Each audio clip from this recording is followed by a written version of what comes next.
Hello. Hello, dear Nordic friends. Welcome all.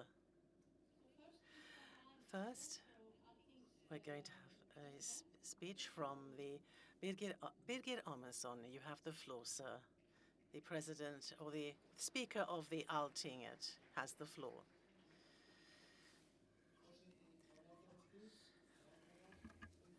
I would like to, dear ministers, parliamentarians, mayor, and other guests, and president of the Nordic Council, I am delighted to welcome you to the 76th session of the Nordic Council in Reykjavik. The last time the Nordic Council session was to be scheduled to be held in Iceland, there was a pandemic in the world, so it was impossible to get together physically. Instead, the session was digital. Although digital meetings can be useful, they will never replace physical meetings, especially large arrangements such as this, which are the highlight of each year's Nordic cooperation. It was also a great pleasure to be able to welcome delegates to Smidia, the new office building of the Parliament, where the President of Ukraine addressed us this morning. The work of the committees and party groups take place, as well as numerous meetings and other events in that building. I would also like to take this opportunity to thank the City of Reykjavik and the Mayor for their excellent cooperation and for giving us the opportunity to use their premises in the City Hall as a venue for this session of the Nordic Council. This year's theme is peace and security in the Arctic. Unfortunately, developments in recent years have increased tensions and mean less security. Russia's total invasion of Ukraine, which we all condemn, has tightened Western democracies and led to the since March, all Nordic countries are now members of NATO. It was also a great honor to welcome the President of Ukraine earlier today, so we can address and encourage all of our support to Ukraine. Dear delegates, I hope that the Nordic Council session will be a success and that your stay will be enjoyable. And I would like to ask Einar Þorsteinsson to take the floor. You have the floor, sir.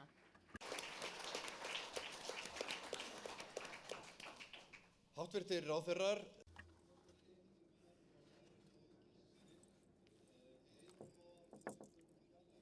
Honorable members, sem ber yfirskriftina friður og öryggi á norðurslóðum. Aldrei áður, ekki einu sinni á tímum kalda stríðsins, hefur mikilvægi norðurslóða verið. We are very sorry, we just have a technical problem in the interpretation booths. Okay. We have now a time of conflict where the superpowers are establishing their territory and demanding influence. The smaller nations we see are most successful if they work together based on an international system, international rules and laws. But we have a firmer foundation in the Nordic region. I'd like to welcome Zelensky to Reykjavik. Reykjavik was immediately on a firm ground, and we were against the Russian war of aggression, and we also let go of the twinning with cooperation with Moscow, and the Ukrainian flag has been hoisted over the city house and will continue to be so until Ukraine has won the war. Iceland has accepted approximately 4,000 refugees from Ukraine. Most of them live in Reykjavik. We're very grateful to be able to support Ukrainian family in this way. At the end of the day, there are towns and villages throughout Europe that accept the refugees, that embrace them with love and give them confidence, security and service. That's why I want to draw your attention to, dear representatives, the importance of having city and municipal councillors around the table when we discuss refugee questions and when we want to be prosperous in the way that we take in the refugees. We also see that climate changes are developing very fast, and has accelerated the discussion on how we are going to handle the Arctic. But this cannot only be about national sovereignty, resources, or business possibilities because of new maritime routes. The security in Arctic is all about the security for people in our towns and cities. And also, we do see that the climate and the melting of the glacier in the Arctic also impacts the security for people throughout in the world, because that is influencing everyone. I hope you will have great success with your meeting.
Ég þakka skólakantorum fyrir sönginn.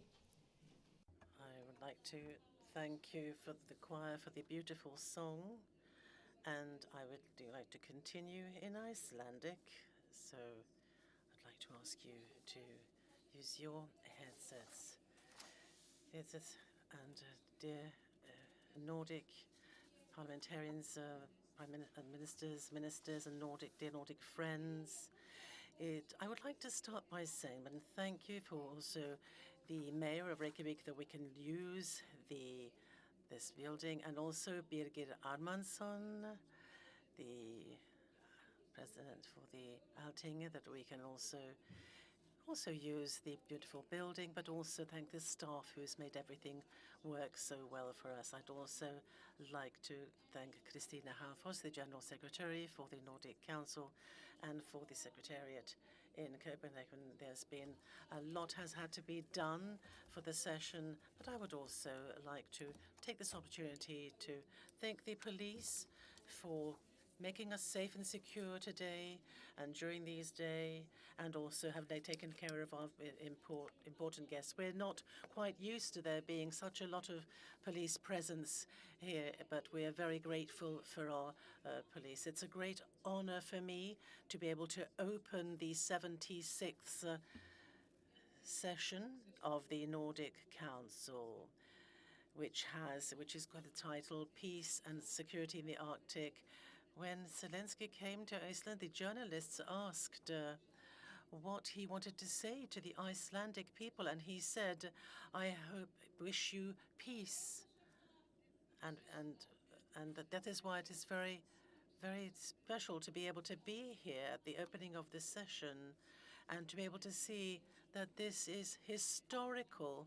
It is not always so normal that we could get a visit from the President of Ukraine who came to him on a historical visit, and also to the Nordic Council. It is very particular, and also it reflects the agenda also reflects what the Nordic collaboration has focused on in recent years, and we've had these topics as our discussions: a changed picture of the world, and our basic values on an open and liberal democratic also society, and the rule of law, and also sustainable development. All of these things, not so long ago, was it something that one only talked about at festive occasions and took for granted. But now the world changed, and now these values are under pressure and have been over recent years. And this development started when Russia invaded Ukraine, and this has meant a lot of humanitarian suffering, and of course also changed also collaboration when Russia decided to also attack the international system. And also one has to also mention the Middle Eastern conflict, and also the consequences of that. Zelensky also talked about the children who had been kidnapped, and it is still one more picture of the horrors of war. One can not imagine the suffering which the Ukrainian people are subjected to.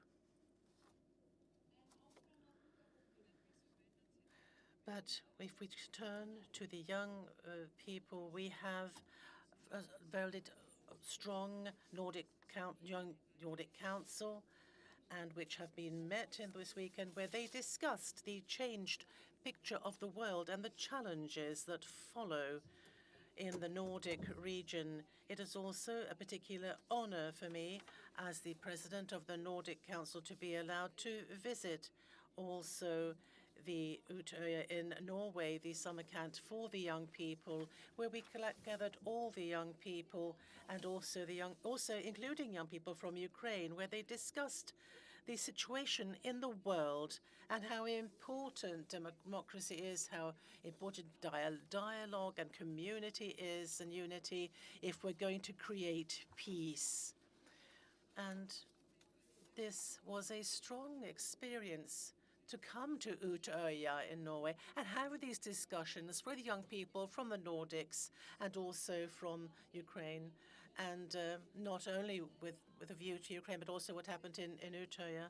And it makes me think about the threats that are before us, but also the changed also of threats, and also it makes us think about these, in times such as this, we have to think about welfare, about young people, because these threats can come from the outside and the inside.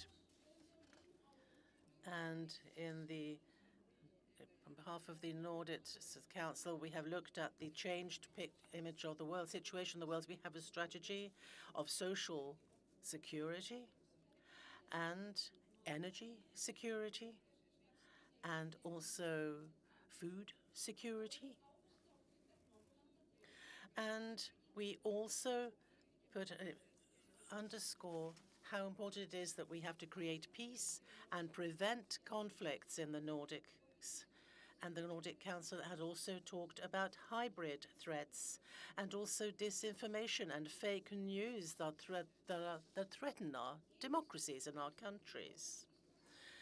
And the title 4 is Free, Peace and Security in the Arctic, and which was with our presidency, that was our title. And we are all Arctic countries. And also in 2024, we had also discussed a review, an updating of the Helsinki Agreement. And we can see that it is, and we are in agreement on that. And we also, there are two other things I want to also mention in conjunction with that. Partly, it is a proposal on a formalization of foreign policy and security policy in Nordic cooperation, collaboration, and we have it, but it is more outside the formal areas of responsibility. But it is perhaps time now to formalize this part of Nordic collaboration. And on the other side, I also want to talk about the Greenlands and the Faroe Islands, and the Greenlands are also part of it. And I want it is to strengthen their position and that we concretize also their position when we talk about the Helsinki Agreement, in a way that everyone can agree on, and that we can strengthen even more our collaboration between the 8 countries. Nordic countries have had peace in almost 200 years, and it is unthinkable that there would be conflicts between these countries. We have common views and ideas, and our societies are strong. As parliamentarians, it is our duty to work on maintaining our democratic values and developing our welfare systems, and not the least ensuring that Nordic collaboration is a part of our countries, and it's important. And this is also part of this session, as it has been before. We have stood together with our friends in Ukraine, and we should stand together as strong 8 countries in Nordic collaboration. And in this way, we can affect our Nordic societies, make them even stronger. Dear friends, I welcome you, and I declare the 76th session of the Nordic Council open.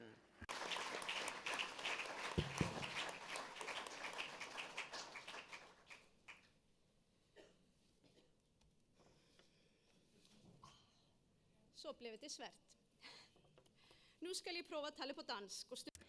And now it's going to be difficult. Let's first move on, and we will approve the list of delegates. You will find this in document 2, 2024. You also find it at the website. And we make you aware of the fact that the last version is something that you can find there. The proposal for approval of list of delegates, can you approve this? The answer is yes, and this list is hereby approved. And then approval for the rules of the 76th session, and you will find that in document 3, 2024. And the rules are, when it comes to speaking time for the representatives of the Nordic Council and government representatives. Nordic Council members have 2 minutes to present proposals, considerations, and other interventions. Government representatives have 5 minutes to present a report or a briefing when there is not a written report or briefing. And government representatives have 3 minutes for their presentation when there is a written proposal for a report or briefing. The government representative also had 2 minutes to present proposals and other statements during the discussion. International guests have then the right to speak under the item International Guest Speakers, and they have 3 minutes for this. If you want to be on the speakers list, you have to show the blue-green card. You have one down there, you can show it, right? And show it, and make sure that the Secretariat staff has notioned the number of the speaker. So make sure you have eye contact with the staff of the Secretariat to get a confirmation that they have seen your card and have noted you on the speakers list. When it comes to replies, the Presidium proposes that all members, government representative and Nordic Youth Council and Sami Parliamentary Council have the possibility to reply to all speeches immediately after each speech. If you want to make a reply, you have to signal this during the speech or just after the speech by showing the brown card. Make sure that the Secretariat has noted the number of you as a speaker. Each reply has a limit of 1 minute. And the person who the reply is addressed to should be given the possibility to answer immediately. Each answer has a limitation of 2 minutes for government representatives and 1 minute for members. All the replies should be made from the rostrum for replies and all answers from the rostrum. I would remind you that these rules, you can find them on norden.org and in document number 3, and a printed version of this is found on your table. Can you approve this proposal? The answer is yes, and the proposal is carried. Next point item on the agenda is approval of the agenda, document 624. You will also find this on the website. Can you accept the proposed agenda?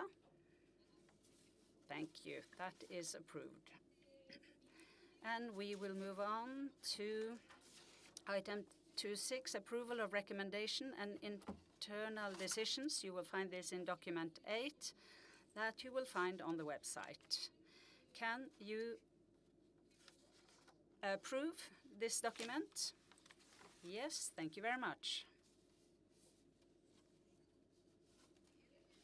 I hereby declare that item 1.6 on recommendation and internal decisions for improved, and we have hereby concluded item 1 of the agenda.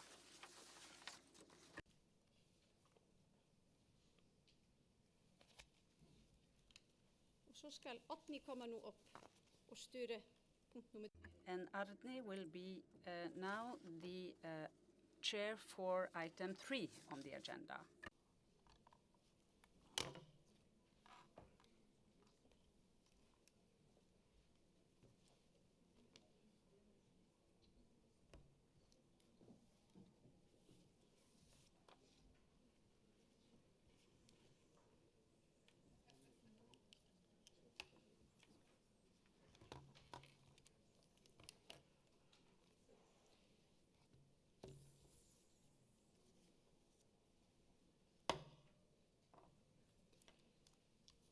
Vi går nu over til dagsorden punkt 3. We will now move on to item 3 of the agenda, summit with the Nordic prime ministers.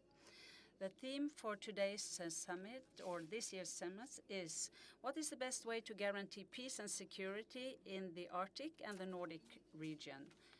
And based on this topic, we will also talk about the following questions. What tangible steps should be taken right now to enhance Nordic cooperation on contingency planning for crisis, defense and security? What is the best way for the Nordic region to contribute to peace and stability in the Arctic and in its adjacent areas? The future of Nordic cooperation. How can the Nordic Constitution, the Helsinki Treaty, be updated to best suit the Nordic cooperation of today and the future?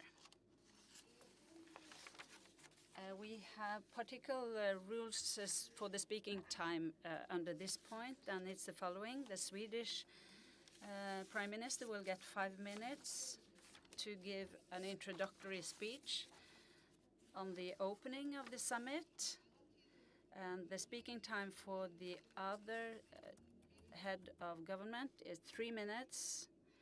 The party groups, representatives, and also the Youth Council will get 3 minutes first, and after each intervention, and we'll get 1 minute for questions and comments. After each or all speeches from government members, it's possible for other members to have 1 minute for questions and comments. The head of governments will then have 2 minutes to give their answer. Commentaries and questions will be made after the speeches of the prime ministers and head of governments, and this should be made from the rostrum, and replies from the other rostrum. The order is that we will first give the floor to Sweden as the president of the Nordic Council of Ministers, and then we will follow an alphabetic order, and we will end this with the host country for this session. I first give the floor to the Swedish Prime Minister, Ulf Kristersson. You have the floor.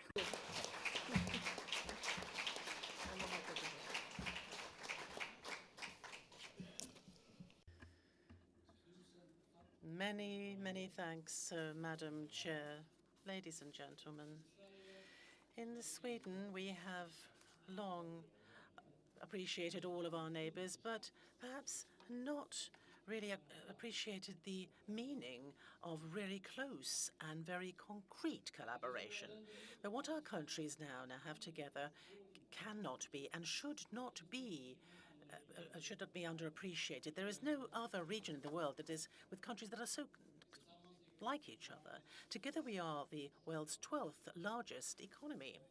Our companies lead and aspire globally, not least in the green and digital transition.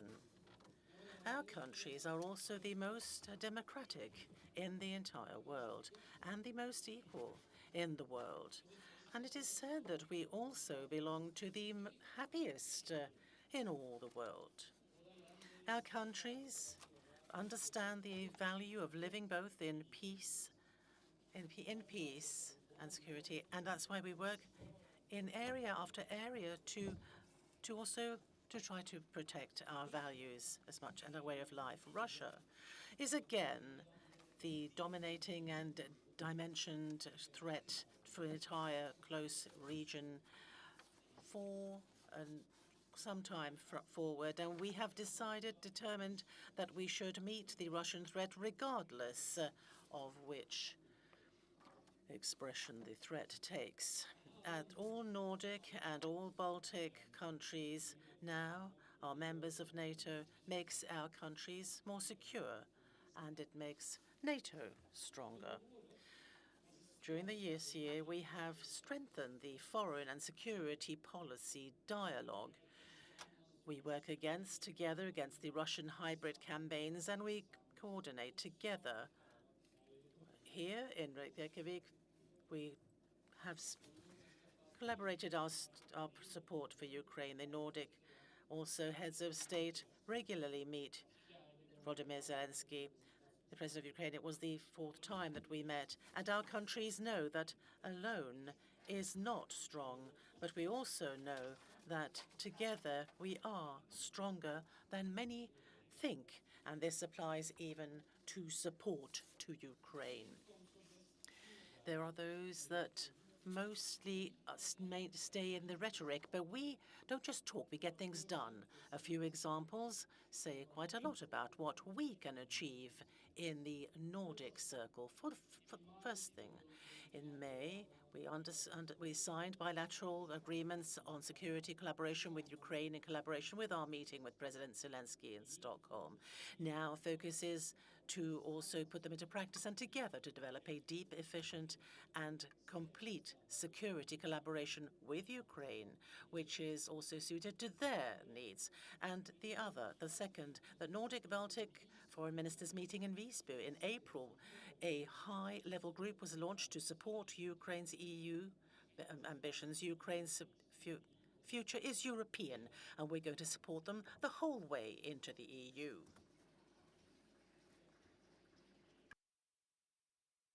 And the third, in collaboration with the Nordic-Baltic countries' trip to Ukraine 2 weeks ago, then also a new support package was presented to meet Ukraine's acute needs to repair also damaged energy systems and also replace destroyed energy production with a new one before a cold winter.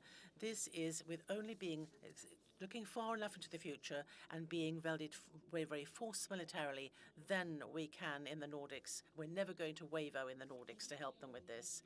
An important thing we've learned from the war in Ukraine is that all a society's needs and the country's main resource is the common willing to also to protect and defend. And this is the Haga tradition, as collaboration tradition, which has been directed at peacetime crises, but now we have to be prepared that all national and also border-crossing crises, everything from natural catastrophes to the worst scenarios with military attacks and war, we need to be prepared. And so now in November, a new declaration will be signed in order to deepen and intensify this work in particular. We also need a common Nordic view on resilience and improved regional planning now that we are all in NATO. Haga and the defense collaboration NORDEFCO are central to our countries so that we can strengthen even more through a developed also host country support and Nordic civil military also training operations. Russia's invasion of Ukraine has also meaning on all the most northern regions of our region. This in the new security policy situation, the Arctic has a new meaning, not the least in NATO's regional defense plans. It is important to secure the Arctic state's sovereignty.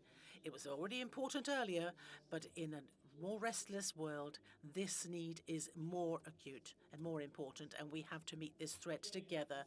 I know, Madam Chair, that our collaboration in the Nordics inspires others, countries too, and other regions too.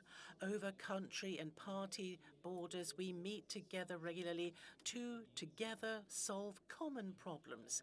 We all here have respect for the national party politics. It is needed, but we have even bigger respect for the international common task to make our part of the world safer, secure, and more free. Thank you.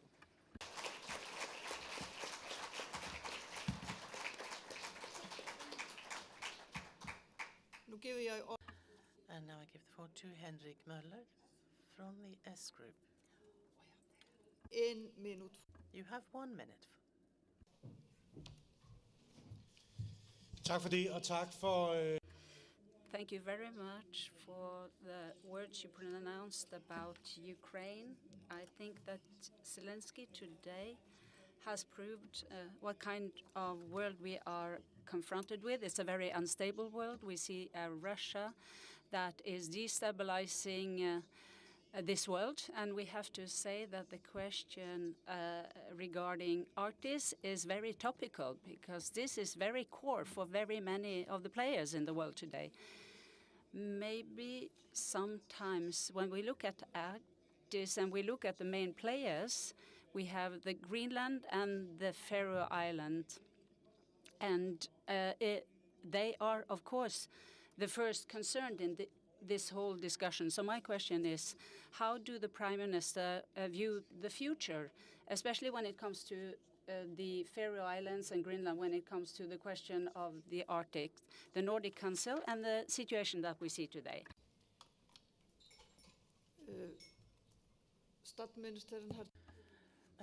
Prime Minister, you have 2 minutes. Well, Madam Chair, in general terms, there's in the fundamental room for understanding of the security political threats that are extant threats.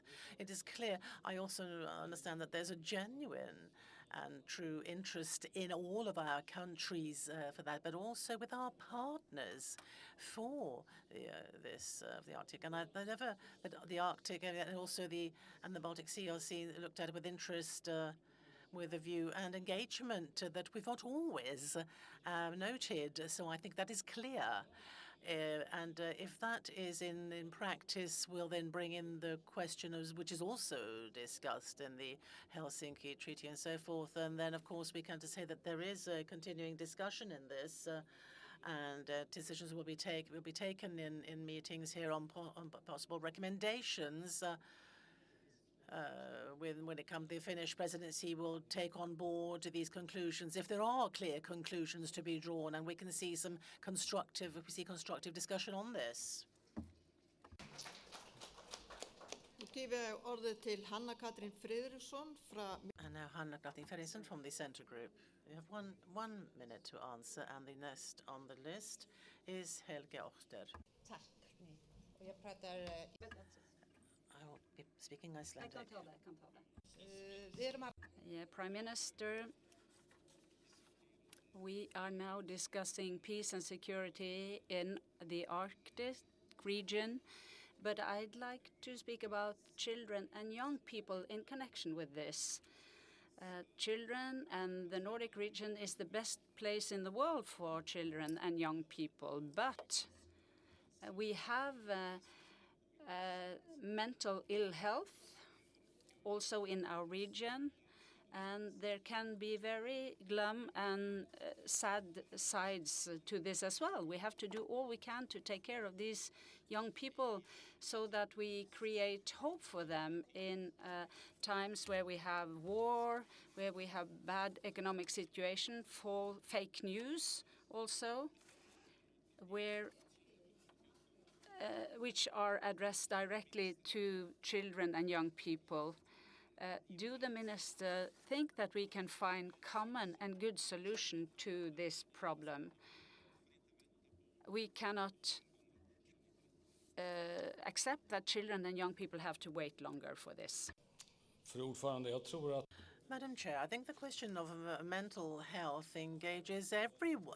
It's important to all of our countries, all of our governments and our parliaments. I think it's one of the questions that one should discuss a lot, very much, even politically. And most of us know that the part of the answer is about politics. It could be means and money for research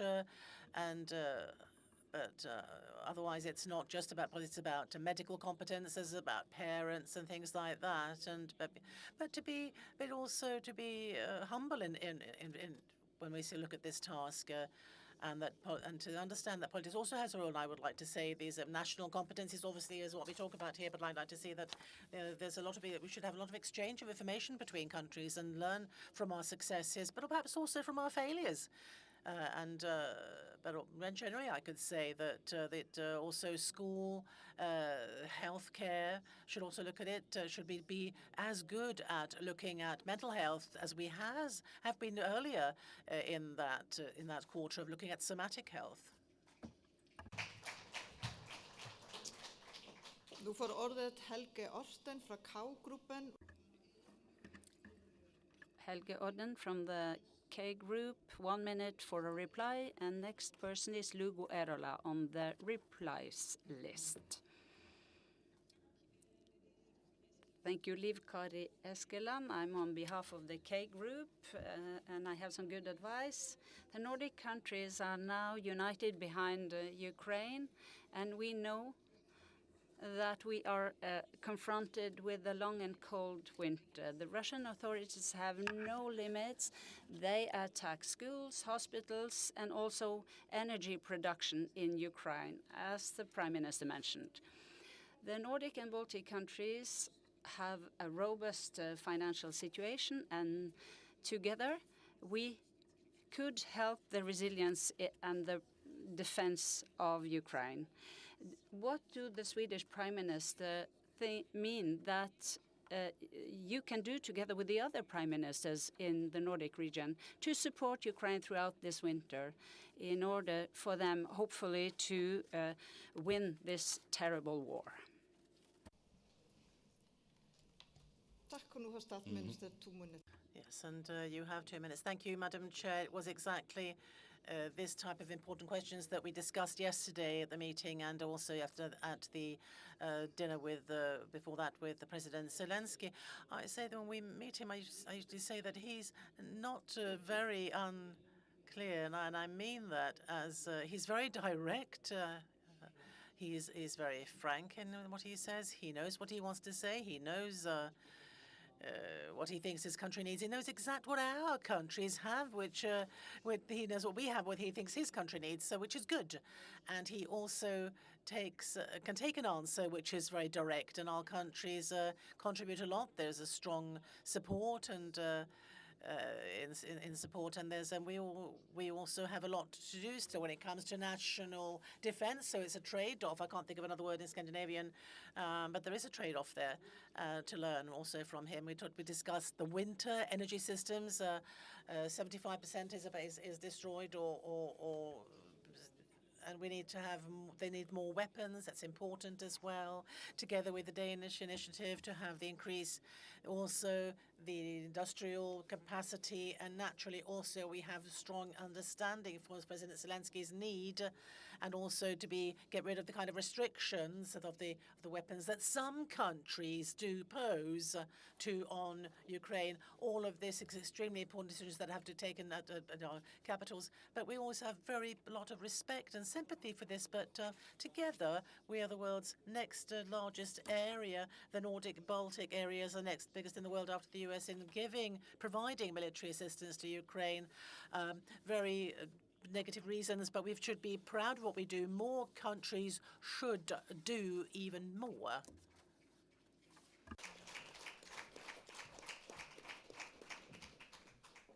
Och nu giver jag ordet till I now give the floor to Juho Eerola from Nordic Freedom.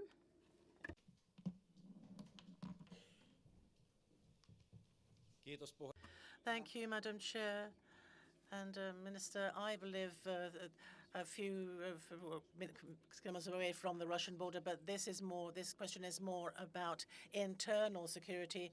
I am in the Finnish Parliament, and I work as a chairman for the legal section, the committee, and we look at also criminal law and how we make that more stringent. In the Nordics, in the Council, we have long an aim to get rid of these border obstacles, but this doesn't mean that criminals should more easily be able to move across our national borders from one country to another. Now, Sweden, also immigrants have also moved to also in Denmark and also in Finland. And earlier in this year, the Swedish eco-terrorist organization attacked the Finnish also for Parliament building.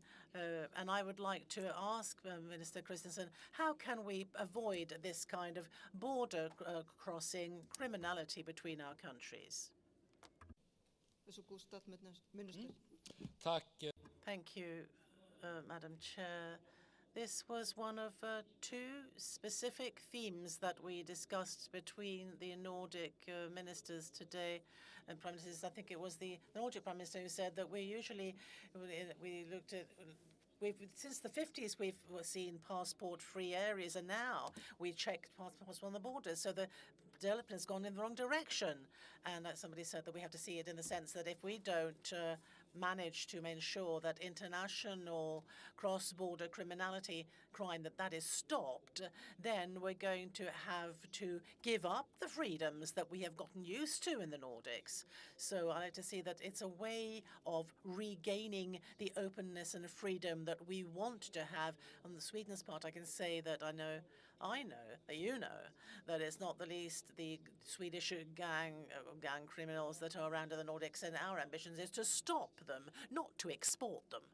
And I'd like to underline that. And also, I know that border crossing criminality also uses it to advantage the openness that we have, technology and also geographically. And we need a lot of collaboration to bring this to a stop and have more freedom for all of our honest citizens. I now give the floor to the representative from the Nordic Youth Council. You have 1 minute.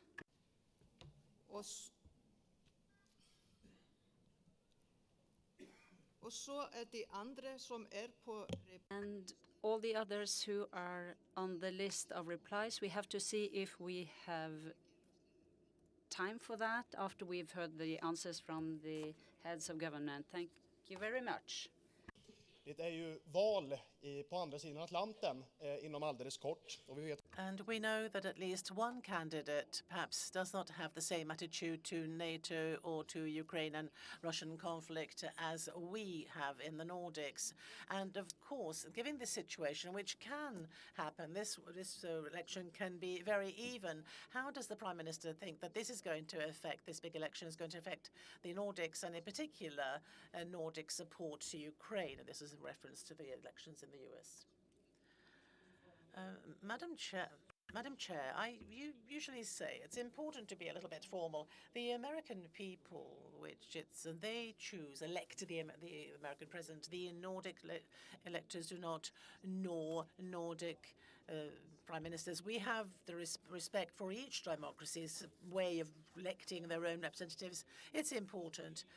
And I don't think the Swedish or very few other governments will get involved in the American presidential campaigns, and we would support and be friends with the government regardless of who's elected. But it doesn't mean that there's an essential need for support to Ukraine, the essential value of transatlantic also collaboration in certain issues. The USA's vital role in NATO, but also the European countries need to show that Europe is prepared to take its own defense very seriously. So the issues are very clear. We have to be very clear, but we do not get involved in exactly who the US chooses as their presidents. But we will continue to have good collaboration even after the election.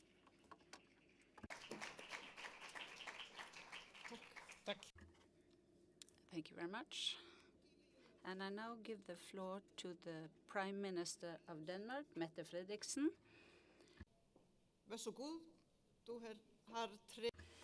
You have the floor, Mette Fredriksen. You have 3 minutes. Thank you very much. And with the title or the motto that we have for today's meeting, Peace and Security in the Nordics, it is natural and important that President Zelensky has come to visit us, for our peace and security starts and stops with the war in Ukraine, and our capacity as a region in the Occident and as EU to guarantee that Ukraine will be the winner of this war. And if I say it in this way, it is because you can see what you can see geopolitically, also in the Arctic. Nothing seems to let us think that they will stop with Ukraine. North Korean soldiers are again present on European soil and is waging a war here. And it's not possible for Russia to have a full-scale war in Europe without help from China, unfortunately. So these are very troubled times, and also perhaps the most dangerous times we've ever had for a long time. So I would like to thank the President for coming here, and also thank you for putting this on the agenda. This demands a lot from us, but even more from Ukraine. We have to give them the energy and what they need in order to win this war. And this should be from all the countries, the Nordic countries and all others. I'm very proud that the Nordics are in front of this movement, and we can do more in order to support the production in Ukraine so that they can have a higher pace in their production. And the other thing I would like to underline is the peace plan or the victory plan, which has been presented by the President. It contains a lot of good elements. We all support this, and there is one element here I would like to underline. It's Ukraine's membership in NATO. We can all say that we're very happy to now have Sweden and Finland within NATO. So the only security measure or guarantee for Ukraine for the future is membership in NATO. So in parallel with the EU membership, we also need to work in order to make Ukraine a membership country in NATO.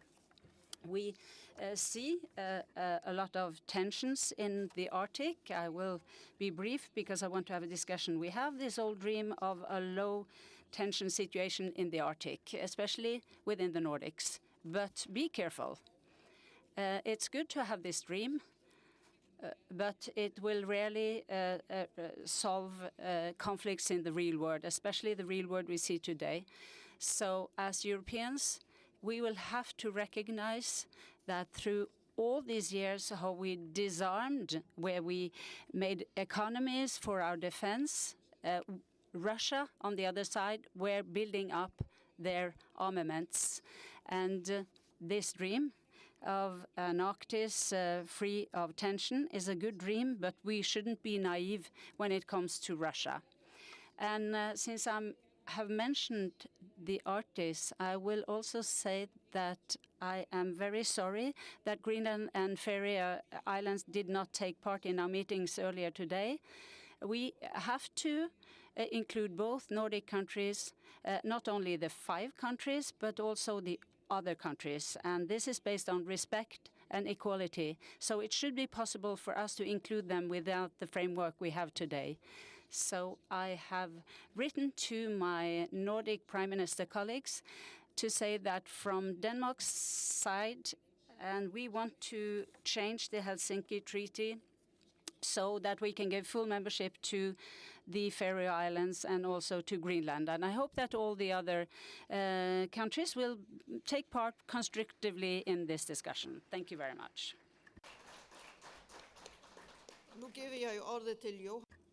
I now give the floor to Johannesen from the S Group.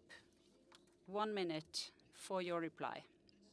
And next person on the list of replies is Jonny Ovaska from the Center Group.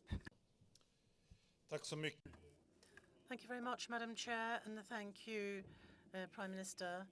I had a question on the last that you mentioned when it comes to the Helsinki Treaty. It's a question that we've worked on actively in the Nordic Council for a longer period of time, and we're starting to feel that we are at the end of that road. And just as the Prime Minister said, then a letter was sent a brief time ago when it came to membership for the Faroe Islands and Greenland on this quarter.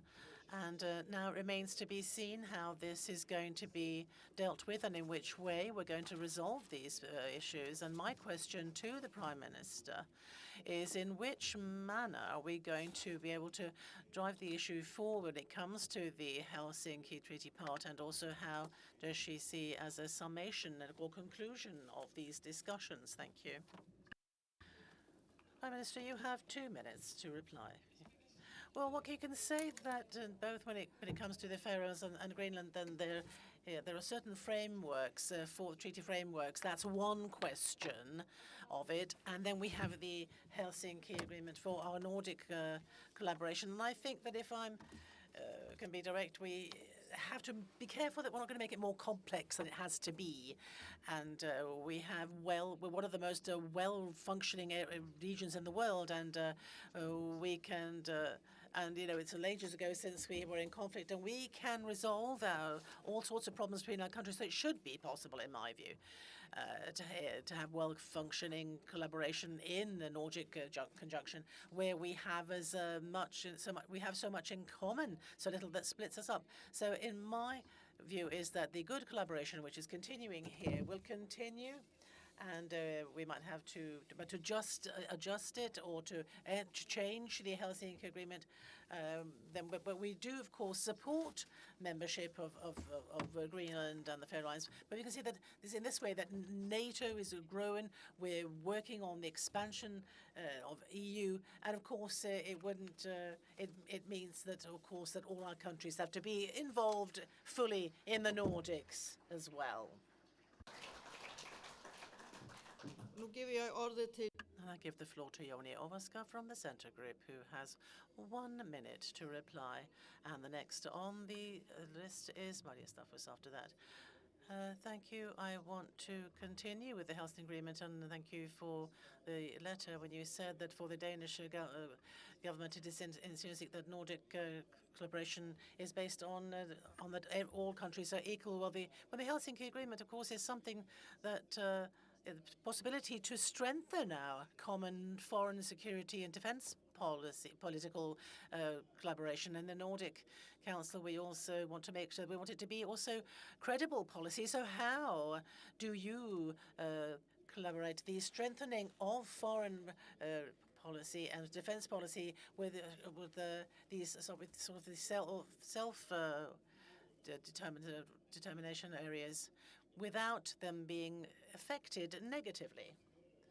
A larger role when it comes to foreign policy, but how do these areas or countries have a larger role also as the Faroes and Greenland? Well, I think you need to look at it from the perspective that we have Nordic cooperation on the one hand, and we also have the Faroes and Denmark and Greenland, our own community, where we've had one historic distribution of roles, and things have been amended because the world is changing and countries change. Fortunately, neither Greenland nor the Faroes, the two countries, are in a situation now. Well, thankfully, they have more muscles. And we, as a Danish government, we have great understanding for the situation, and we've chosen to be even closer in our coordination on an equal basis, on an equal footing, working with foreign security and defense policy issues. And then if we look at the Nordic cooperation, there are 3 self-governing areas and 5 sovereign nations, and we're no more different than, I think, that there's some room for flexibility, and that will allow us to set up the frameworks we require. But it will mean that we need to keep working on the Helsinki Agreement, and I get the impression that that is something that everyone is very anxious to do. Thank you. For Maria Stockhaus. Maria Stockhaus from the K Group has requested a rejoinder, and next we have Helge Andre Norsto after Maria. Thank you, Chair, and thank you to the Prime Minister for an interesting address. The revision of the Helsinki Agreement is something we've spent a lot of time and effort on, and it's very rewarding indeed to see that we agree in a very large majority of cases on the amendments proposed that we pass on to the Council of Ministers. But the self-governing areas have been one of the most important points, and I'd like to comment on a letter which has been sent and which reads that depending on the constitutional status, there will be an impact on the membership of these areas in the Nordic Council as we move forward in the future. And I'd be interested to hear from the Prime Minister on how your perspective is on the potential limitations that you would like to see. Well, you can see, well, the questions perhaps should be directed to the Faroe Islands who are here, because the Faroe Islands and Greenland do have a constitutional status that they have a connection to Denmark, and that is the situation with the Faroes and Greenland. And we have chosen together with the Faroe Islands and Denmark. We've started. I'm not sure how this could be translated. It's probably only in Danish. We have something what is called it's like a kind of council which solves disputes, and settles disputes, and this is a possibility for 2 or 3 countries, in this case 2, because it's Faroe Islands and Denmark, that we can activate this council and try to find a legal solution for constitutional these kinds of challenges, which is a concrete kind of. It is fairly technical, but sometimes it is based on political will from the Danish side. As the government, we have a great understanding that the Faroes want to have, for example, full membership but with the legal, it's a legal discussion that we try to solve, and so it is. And also to have this is with the membership of and all have responsibility. This is in review to membership of the World Trade WTO.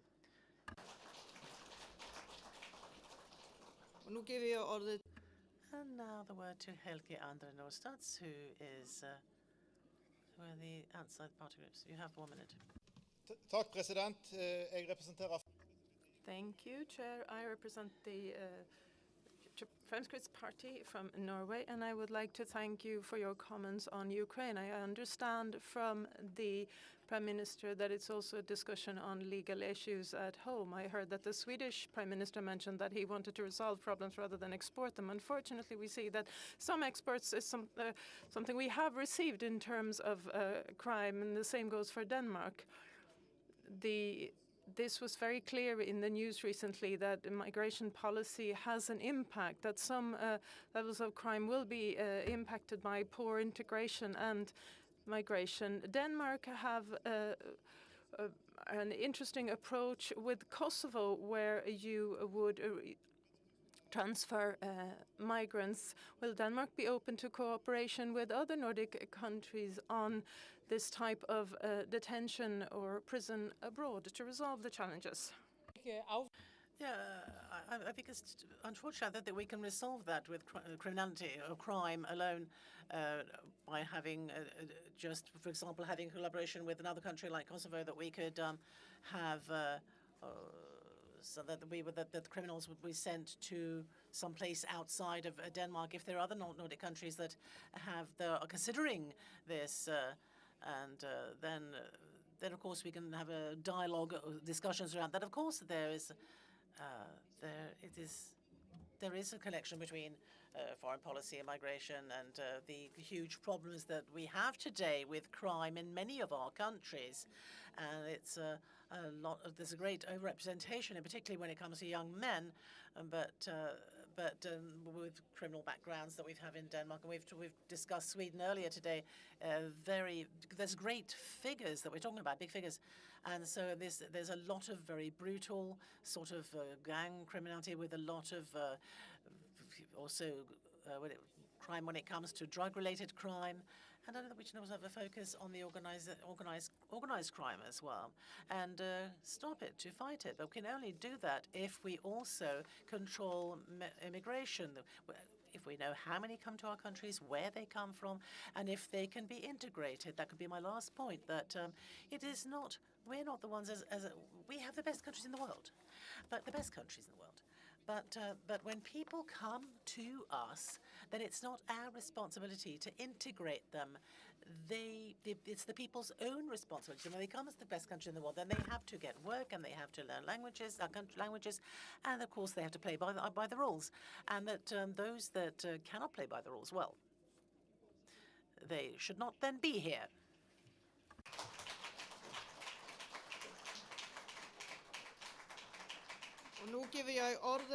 And now I give the floor to Lilian Weyer from the Nordic Green Left, and then the next on the list is Anders Hansen from the Nordic Youth Council. You have the floor. Ja, tak. Jeg skulle have et ønske om. Thank you. I would have liked to address the Prime Minister in Faroese, but I'm going to do it in Danish for the sake of everyone. On Thursday, it is time to resolve on whether we wish to update the Helsinki Agreement. And hopefully we will get underway with our work to give the Faroe Islands and Åland and Greenland the possibility to become full members.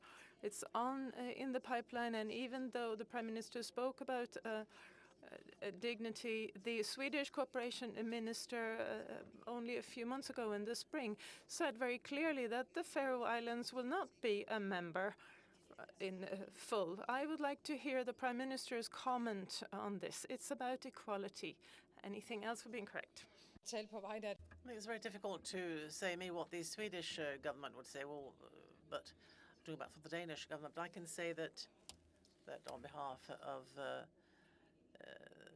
that we're in a good gang when we talk across parliamentarians, we work to modernise our work. We don't always think of it in the same manner, but which is quite odd because we're three different countries and we have three different ways of perceptions of things, but still there are things that we are in agreement with, and I'm quite proud of what we've achieved today. When the Faroe Islands have a challenge when it comes to the WTO, then we are trying to go in together to solve the problem, even if the problem is of a legal nature. So we're trying to make this the laws even stronger and better, and it would be good to do it in a Nordic conjunction, in a way, and that is what we do, because there's nothing that Russia wants more than conflict between us, that we would be divided and that polarized would steer our society. That is why Russia uses hybrid attacks and fake news and so on. That's why we have a duty to work together equally and properly, and I hope that we do that. At least I can say from that's what we wish from the Danish government side, and that the Nordic society could modernize and adjust to the challenges that we have in the Nordics today.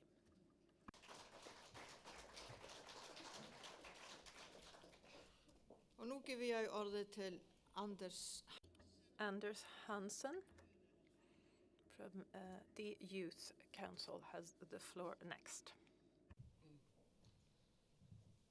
Du siger det selv. You've said it yourself. Russia doesn't stop, will not stop in Ukraine, and we have a direct border with Russia in terms of the Commonwealth of the Danish realm. And the work we do on the Commonwealth for Denmark is in the Nordic Council will have an immediate impact on the Commonwealth situation.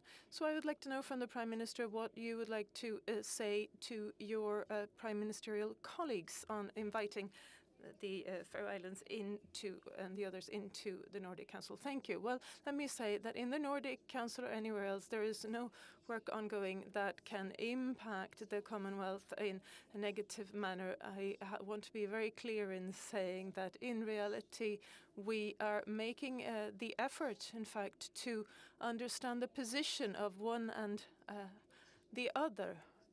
As the Danish Prime Minister, I understand that the Faroe Islands would like a stronger position in terms of foreign policy.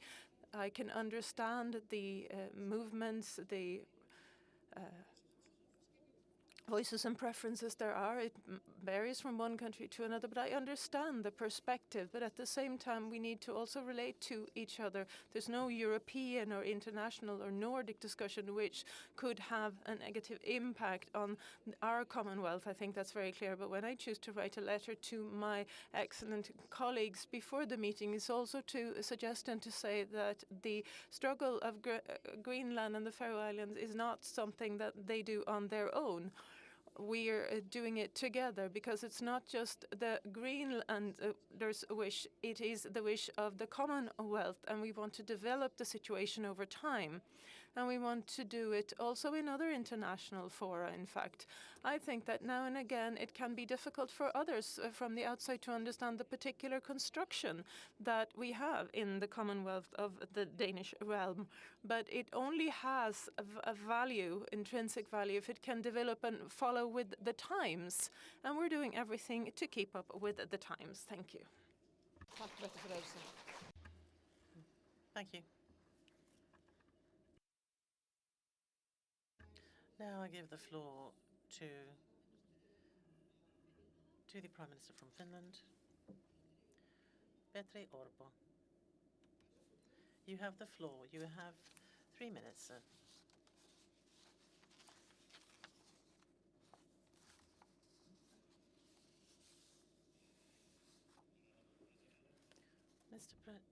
Madam President, I will be speaking Finnish. Delegates, in this very difficult situation in the world, we are challenged from many directions. Russia's brutal war aggression in Ukraine and the very worrying situation in the Middle East, global great power competition, changes in the environment and nature, so forth. The main thing of this year's Nordic Council is very topical. We are strongly also want to promote security, peace and stability. And we live in a time when peace and stability cannot be taken for granted. This is precisely why it is so important that earlier today we showed our joint support, strong support for Ukraine in its struggle for its independence and also for all our own values. It is wonderful to hear President Zelensky participate in our meeting, and it was fine to hear what a strong support the Nordics show to Ukraine and the way we will continue together to support Ukraine for as long and with as much strength as is needed. We will help Ukraine on their road to our common NATO, but also as a member of the European Union. Dear listeners, in this global situation, our shared vision of the Nordic region is as the most sustainable and integrated region in the world is more important than ever. Together, we are stronger than alone. Together, we are more competitive than alone, and we are more effective in meeting global challenges. It is wonderful to sense here what this time demands of us, how much we need Nordic collaboration. And I believe that this feeling and the need for it also gives us new tasks, a new direction for the Nordic Council of Ministers even. And ensuring the security of the Nordic region requires us to operate in a rapidly challenging global environment. And this is why societal resilience plays an important role in the Arctic and the Nordic region in order to maintain stability and peace in the Arctic and Nordic region. Next year is the Finnish and the Åland Islands also presidency of the Council of Ministers, and I have later the honor of presenting the presidency program, and we will be promoting our societies also, security and also resilience. And finally, as regards the Helsinki Treaty, we have followed also this in the Nordic Council, and we put the possible recommendation to governments, and after that, this will be discussed by 5 contracting agreements, and Finland has said it will also be a part of this updating work.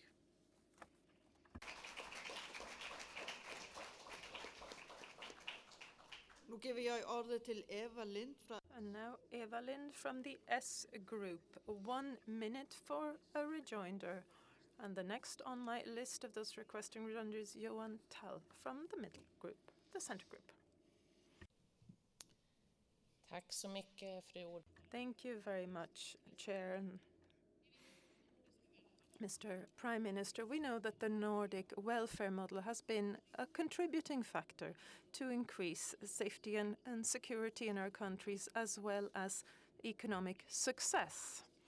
We also know that the Nordic welfare model also greatly contributes to both guaranteeing trust, a confidence in society and in the future. However, the community this way ensures that there are equal terms and conditions, a level playing field, and we will have more resilience in the face of crises, radicalization, and those who seek to tear us apart. It's contributed to a strengthening of the democratic development in our countries and in other countries. And I have a question to the Prime Minister. How does the Prime Minister intend to work to ensure that the Nordic welfare model can support peace and welfare in the Nordic region in the future as well? Thank you. Thank you for the important questions.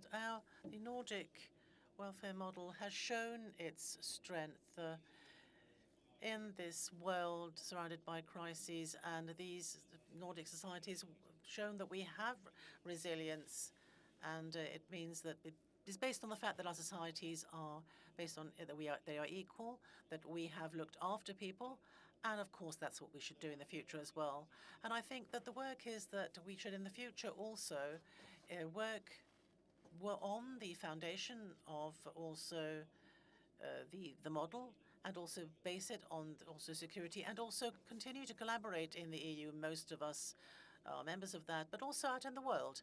And we should help also other states in their roads to democracy, and we support states' development, and also the position of women and girls in the world. And also we work with the United Nations and international organizations towards having also better models in the world, elsewhere in the world, but also to bear in mind that we live in a world where not all people believe in our democracies and our open societies, and we also have to remember to defend what we have. Thank you.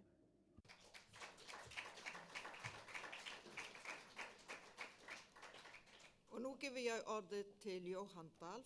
Now, Johan Dahl from the Center Group, followed by Anne de Holmberg Jansson. Vær så god. You have the floor. Thank you. Mr. Prime Minister, I'm very pleased, first of all, that we have come to a situation where it's time to update the Helsinki Agreement. The Faroe Islands is an active player. We heard also Prime Minister Mette Fredriksen having informed the other prime ministers of the support from Denmark of the membership of the Faroe Islands. How about Finland? You followed the work of the Faroe Islands and Greenland and all our efforts for full membership. Will Finland give us your backing? Thank you. Vær så god. Thank you. And extremely important because the initiative has been taken and we've had these discussions, I think, and it's important, extremely important, that all are included equally to participate. The Faroe Islands, the Greenlands, and the Åland Islands are part of us. And as the president, when we have the presidency, we will welcome the initiatives, and we will intensely listen to these. But I think the direction towards the kind of solutions that we should do is clear already.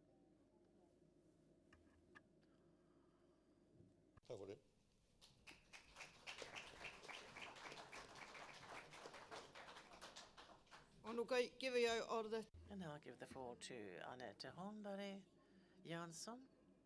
And after that, on the list is Tobias Strömland Lund.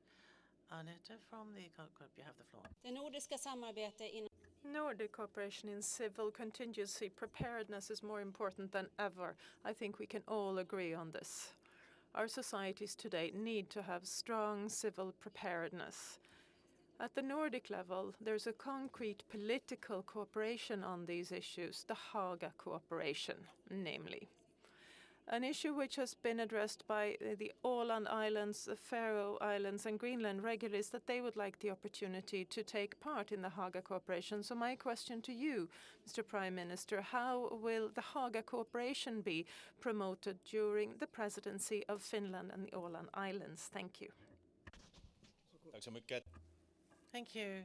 Haga cooperation is extremely important, and in fact, right now, as these Finland and Åland Islands, the joint presidency, the civil contingency preparedness, resilience, and also all of this is one of our main themes. So this is very suitable for us, and I think that it's an extremely good cause that we can immediately work on together with Greenland and the Faroe Islands and the Åland, and also we can collaborate on these themes and hopefully through concrete collaboration during our presidency, because of our main theme, we will be able to truly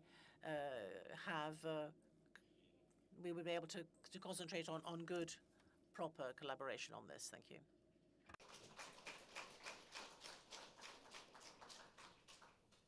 Nu ger vi ordet till... I'll give the word to Torbjørn Støvlaf Lund from the Nordic Green Left, and the next on the list is Hilos Eska from the Sami Parliament's Council. Thank you, Chair. We're living in greatly turbulent times with the unlawful war of aggression of Russia and the actions of Israel in Gaza are examples of how the world is more insecure.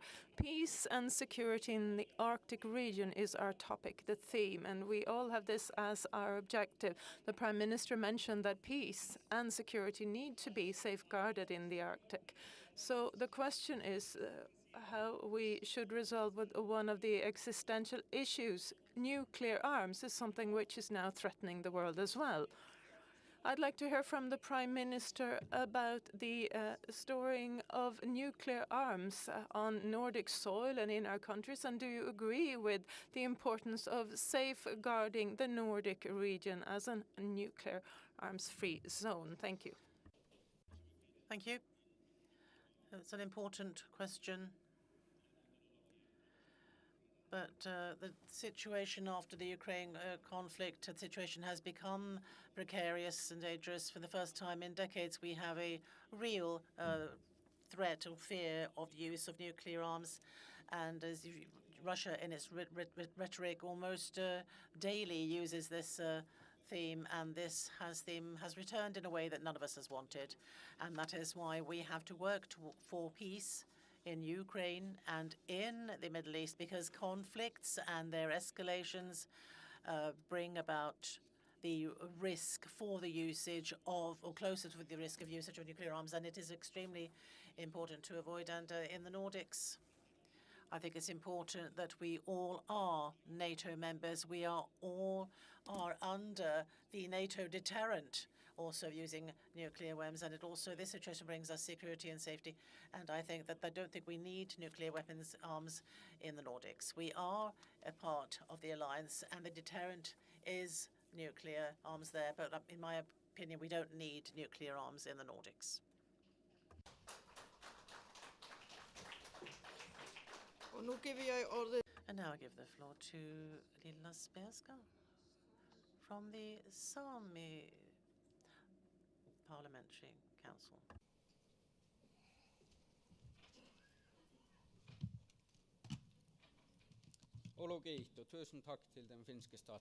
Many thanks to the Finnish Prime Minister for also mentioning the environment, climate and stability in the Arctic region. The Sami are a transnational group, and we are also impacted by the situation with Russia and Ukraine. Of course, historically, we've contributed greatly when there has been a war that has been waged near us. As an Aboriginal group, we would like to remind you that there will be an impact as NATO expands its activities, and those of us who live on and of the lands need to be consulted and be involved before there's a further militarization. Can the Nordic states promise that this process will not entail further pressure on the rights of our peoples and our culture, livelihood and language? Thank you. Thank you. Today, it is quite clear that indigenous peoples' positions and rights and monetary rights have to be taken care of, have to be adhered to. And in the Arctic area, the usage of the Arctic region, it is quite clear that this area and the most northern parts of our countries is where the Sami, the indigenous peoples, their voices have to be listened to and their rights have to be respected. We have in Finland, we're renewing a Sami law, which strengthens rights, and it is right now being dealt with in the Finnish Parliament, and our governments have to maintain that, or have to ensure that we take care and look after indigenous people's rights.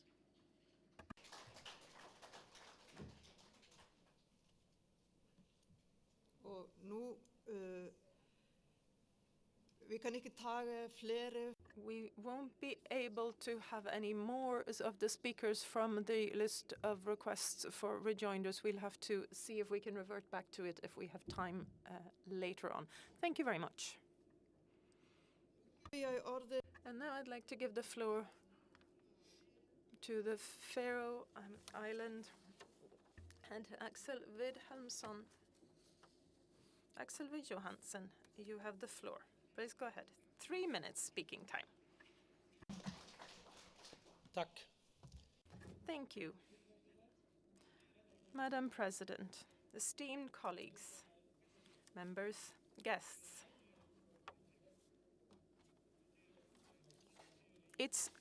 There's a rain in the library and a lack of seal between theory and practice. That's one of the well-known lines from a collection of poems by Roy Patterson, awarded the Nordic Council Prize of Literature in 1986. This became a way of expressing in the Faroe Islands the disassociation between words and actions, saying one thing but doing something else. From my perception, the Nordic cooperation is one example of this lack of coordination between theory and practice. The theory states that in the Nordic region we will be the most well-integrated region in the world, and in theory we should also be the most democratic region. The theory suggests that we are all equal, but this clearly does not apply to all of the Nordic countries. Practice shows that unfortunately we are being kept outside of some of this involvement. We've experienced it more than once during the presidency over the past year. Our historic ties and connections have deep roots to Nordic cooperation. The Nordic Council means that we together share the responsibility in a world full of change. We're greatly involved. We wish to play an active role. We invite and we take responsibility. We safeguard the Nordic values, equality, trust, democracy, and co-determination. Therefore, we also find it difficult to fully grasp why we are not being invited in all circumstances. We were not invited to the Prime Minister's summer meeting, and we were not invited to take part in the Nordic meeting of foreign ministers during this year's session. However, we are often invited to meetings of foreign ministers in organized by others, where we've contributed on and taken part on an equal footing with other Nordic countries. Our wish is that jointly, in community, we change and amend the pattern whereby smaller countries in the Nordic Council are not involved where important political decisions are made. If we cannot put deeds to back up the words on strong community. There is no value for the Faroe Islands in the Nordic Council. Here is a possibility to amend all this. We have a concrete proposal on the table to revise the Helsinki Agreement. So in the longer term, we can achieve a situation where everyone is on an equal footing in this greatly valuable cooperation. Therefore, it is my appeal that we adopt this proposal so that new positive winds may blow in over the Nordic cooperation. It is time now that we transform the visions and the words to reality and to the world we live in. It is high time that we stop the disassociation of theory to practice, because our point of departure is very clear. Either we are fully involved or not at all. Thank you.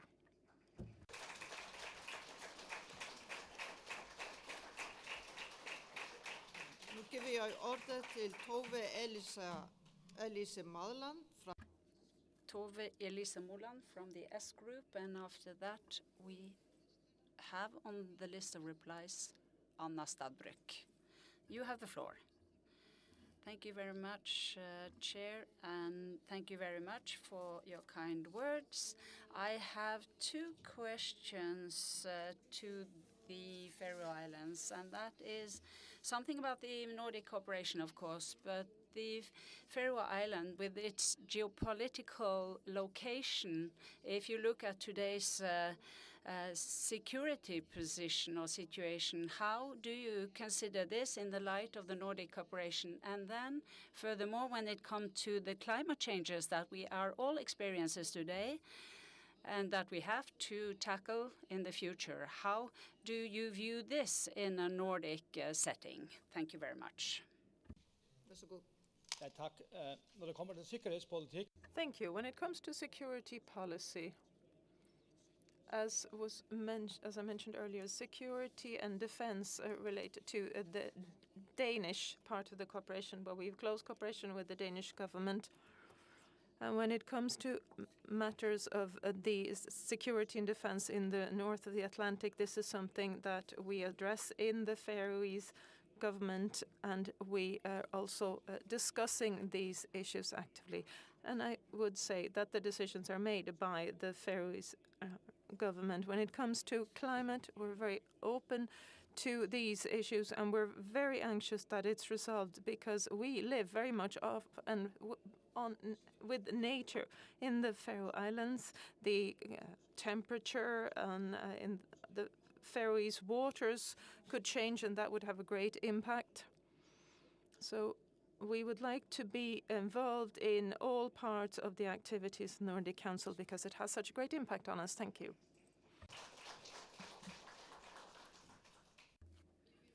I now give the floor to Anna Stadbrück from the Center Group. And next on the list of replies is Bryndis Haraldsdottir. You have the floor.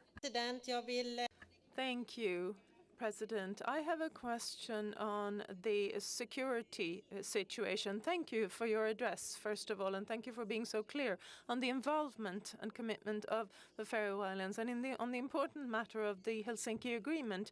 The question is also how we go more in-depth in our defense and security cooperation.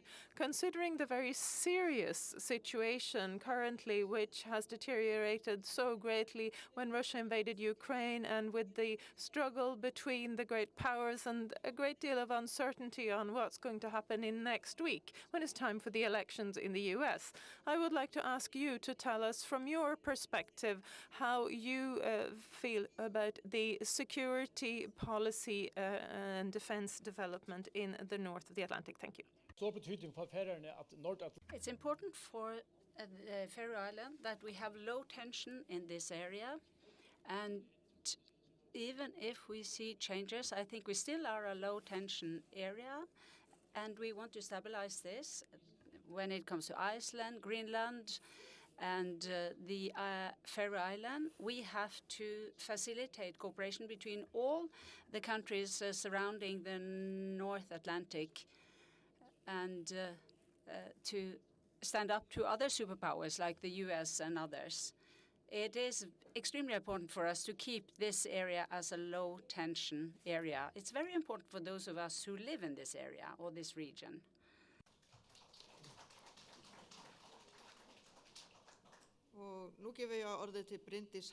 I now give the floor to Bryndi Haraldsdottir from the K Group.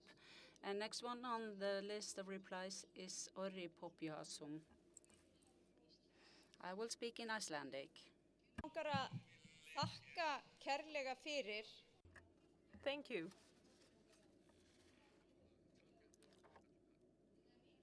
Thank you for coming here, for taking part in the debate. Thank you for accepting our invitation. We have also ensured that invitations are issued. We're very grateful that you have come here. I also would like to thank you for welcoming us when I came back in the summer. And you stated in your opening address that your patience is to some extent running out, that something needs to happen, and you referred to your wish to have full membership and accede in full to the Nordic Council. This is something that will be dealt with later on during this session, and we will look at the potential amendments to the Helsinki Agreement. But I'd like to ask you if you can identify any issues or obstacles in relation to the Danish constitution that would prevent full membership. First of all, thank you very much, Bryndis, and to Bjarni Benediktsson, the Prime Minister of Iceland, because we have always been invited when it comes to meetings in Iceland. We're good friends, and I also would like to thank the Danish Prime Minister for her support to our application for a full membership in the Nordic Council. What was your question again? Yes, problems. If there's a problem with the constitution, there is a problem between Denmark and the Faroe Island. I think we can find a solution to this, so we're in contact with the authorities. I hope we will find a solution on these issues and also on the membership in Nordic country. At least the Helsinki Treaty should not represent a problem. And we, as long as we are in a community with Denmark and we haven't changed that, then, well, we can see that things can also change in 10 or 20 times. But for the time being, that should be okay, as long as we're in this community with Denmark. Og nú gefi ég Orri Páll Jóhannsson fra Nordisk. Orri Páll Jóhannsson from the Nordic Green Left has the floor next. Thank you, Chair. I'm going to speak Icelandic. So, in Icelandic, in connection with the theme of our session and Nordic cooperation in the future and the revision of the Helsinki Agreement. We're a small country, Iceland. We celebrate 80 years of independence this year. And those who were born in the Kingdom of Denmark, who were born in the Kingdom of Denmark, become fewer every year as the years pass by.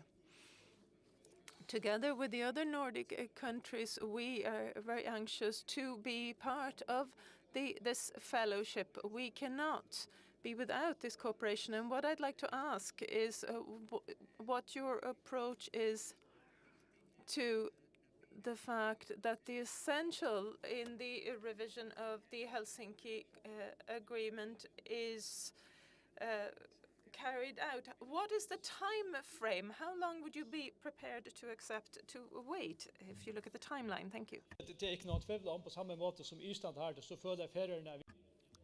Like Iceland, we also feel that we're a part of the Nordic region. Iceland and other nations in the Nordic region are our brothers and sisters. We share the language and also other human aspects. And it's important to say that we have to do a thorough work when we now are applying for full membership in the Nordic Council. And it is important also in connection with the Helsinki Treaty that there is a mutual respect, not only for the Faroe Islands, but also for Greenland. And that is important that we have this respect at all levels.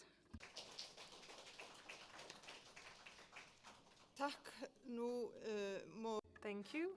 Now we need to hold for a moment with the request for rejoinders. We will proceed along that list at a later stage. Now I'm going to give the Prime Minister of Norway, Jonas Gahr Støre, the floor for his address.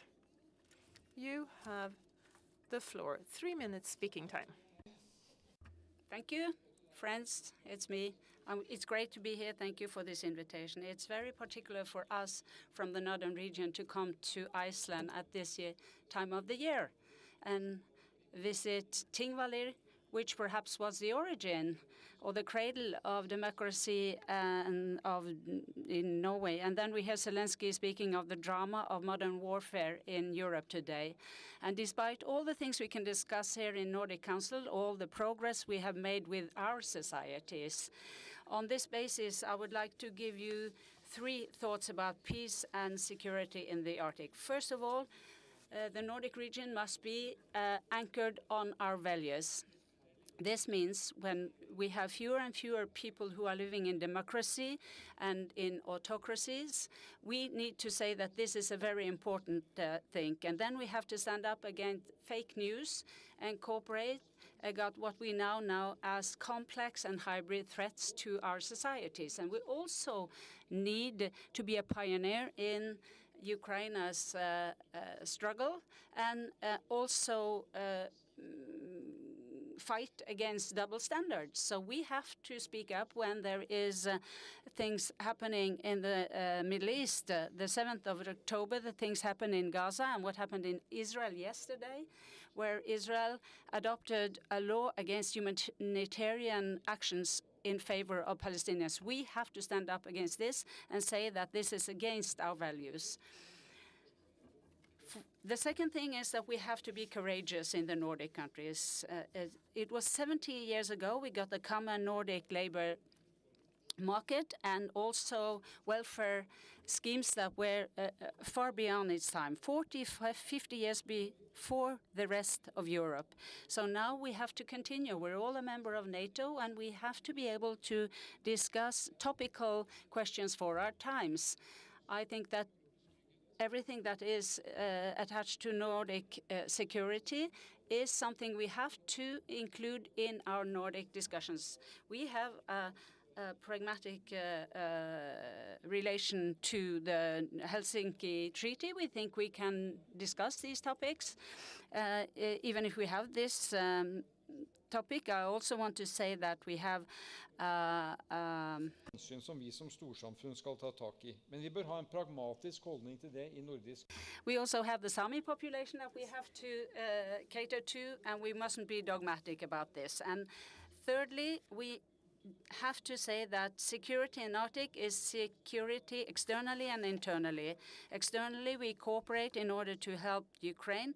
After the US, Nordic and the Baltic states are the biggest contributor to Ukraine, and it says something about our efforts. We are taking part in the UN, EEA, and in EU, but security in Arctic is also the internal security for us here in the Nordic region. We have to fight against organized crime, where civil-military cooperation is important.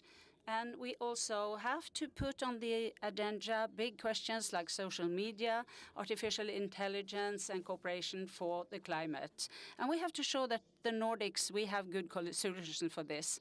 So this is what we can contribute with in order to have high north, low tension, and cooperation. And we have to contribute to this.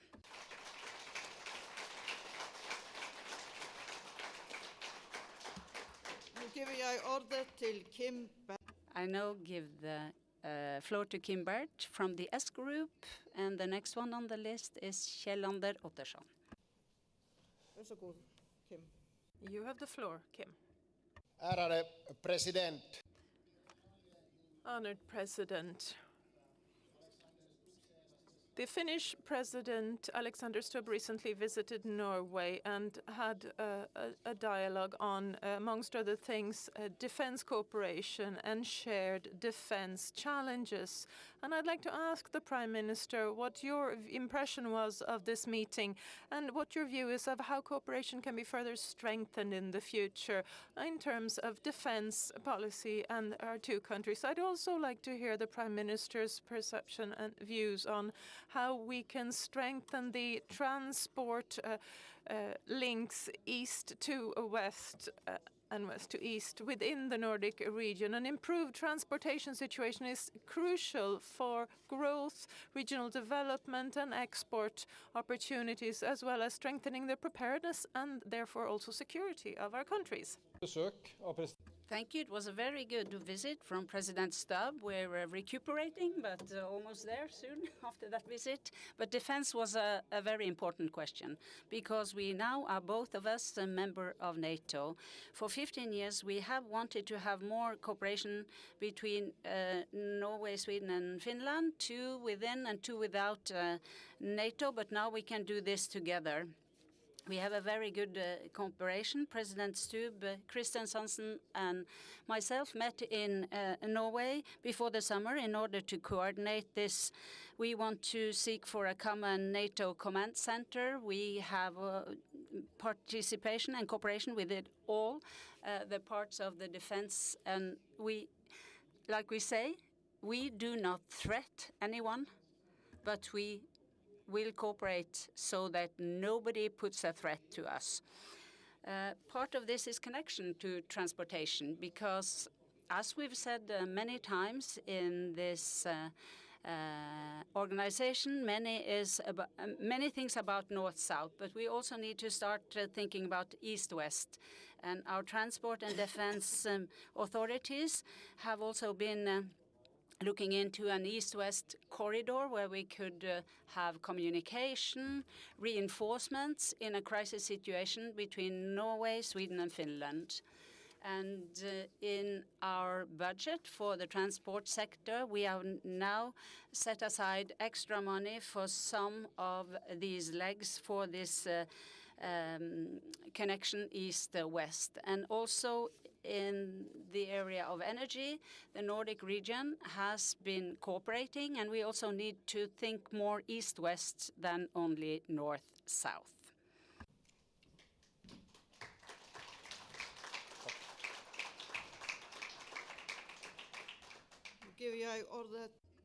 Thank you. Kjell Arne Ottosson from the Center Group has the floor next, followed by Johan Hultberg. Thank you, President. Today, this morning, was the first time in the context of the Nordic Council that I felt a knot in my throat when President Zelensky addressed us. During the pandemic, I often felt like I had something in my throat when I saw the severe impact of the pandemic, not least on those who are living in border regions. The freedom and right of Ukraine is very important. There's absolutely no misunderstanding on that point. At the Nordic session, Nordic Council session, we usually have very eloquent speeches, but it's generally work as part of everyday life. How, I'd like to ask you, Prime Minister, do we work to ensure that those who live in border regions can really feel the development? How do you ensure that everyday issues can be resolved? Because after all, we have mostly just everyday working days rather than beautiful and eloquent session speeches. Yes, thank you. You are referring to something I said earlier today. It's a paradox that those who were able to travel without passports in the Nordics in the 50s are now subjected to border controls. I hope this is an exemption, and that it will last for a short time, and we will get back to the free movement that we used to have. The Prime Minister also mentioned the work that we are doing to enhance the cross-border cooperation and reduce the border barriers. I think that both bilaterally and in the Nordics, this is taking place. Finland says that this is a goal that they have for their presidency, but we feel that these are very complicated questions. Sometimes it can be differences in tariffs, in rules, but if the government and parliaments are true to the vision for the Nordics, we should do everything we can in order to reduce the borders, in order to promote cooperation, exchange, and proximity in the Nordic region.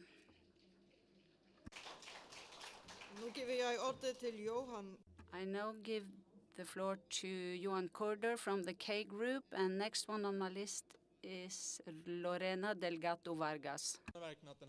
Thank you, Madam President. I welcome the theme of this session, peace and security in the Arctic.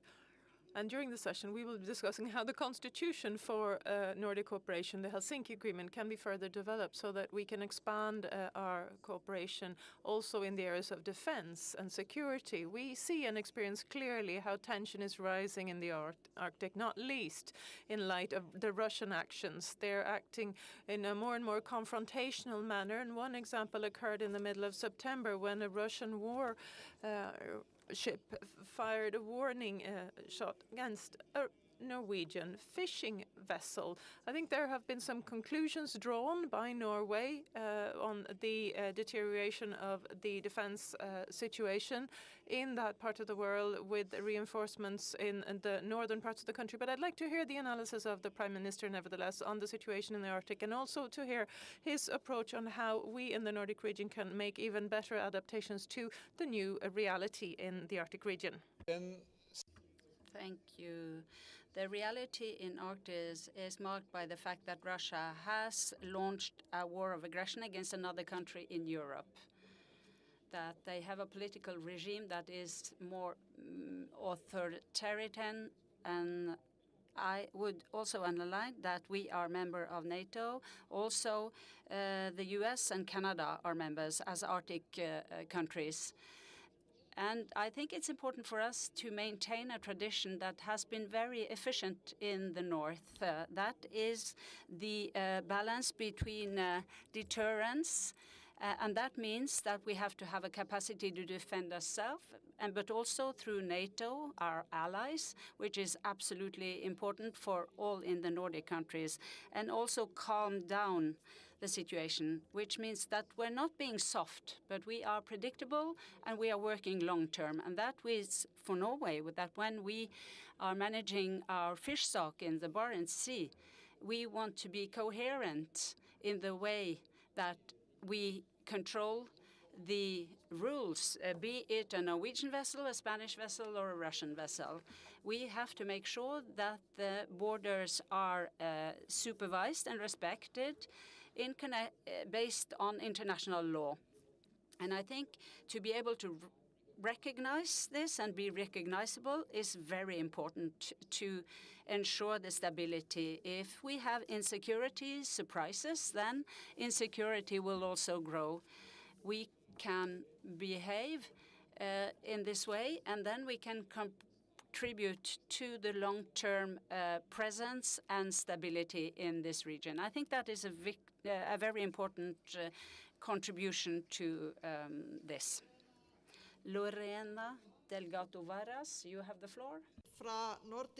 She's from Nordic Left Green. Thank you very much. I'm a politician with a non-Western background who is also not violent. I'd like to thank the Prime Minister for his opening remarks. The Nordic countries have historically been leaders in terms of peace and civil security. Not long ago, we talked about peace as a brand for the Nordic countries. And in this context, it's very important to fly this flag high and clear in international organizations such as the UN, not least, but also to be united in the face of a genocide such as the one in Palestine right now. And here Norway has been showing the way by recognizing Palestine and giving them a voice in the international community. I'd like to hear what the Prime Minister considers is necessary for the Nordic countries in their entirety and as one united voice can carry peace as a brand and uphold international law for Palestine in concrete terms. Thank you. When Norway recognized Palestine, our motivation was this one, the most important one. Since 1948, when we recognized the state of Israel, it was a clear vision that also the Palestinians should have their own state. Since the Oslo Agreement in 1993, we've seen the recognition of Palestine as a part of concluding a peace with Israel, a two-state solution. Today we have a government in Israel which, during the sitting prime minister, not have done anything in order to move towards a two-state solution, and he's clearly against a two-state solution and the Palestinians' right to their own state. Then we had the terror attack against Israel on the 7th of October, and today we see also a violation of the international law in the warfare in the West Bank and the Gaza. We mean that a recognition of Palestine in an expression that the Palestinians should be treated with the obligations and rights they have as a state. If we do not recognize them, then the violent terrorist group will be the ones who are speaking. And I think that we need to apply the principle in accordance with the UN Charter. We have to give Palestine a voice in the UN. We have to insist on the fact that humanitarian help to vulnerable Palestinians arrive. And we have to get humanitarian help in Gaza, and the hostages need to come back to Israel. And I think we in the Nordics need to stand more together on this position. Right now, what happened yesterday when Knesset, the Israeli parliament, wanted to ban cooperation with UNRWA is a catastrophe for Palestinians, especially in Gaza. If over 10,000 humanitarian workers will be expelled from this area, no humanitarian organization can compensate for this. And this is a population that is acutely in danger of famine and death. So it's imperative for us to speak with one voice.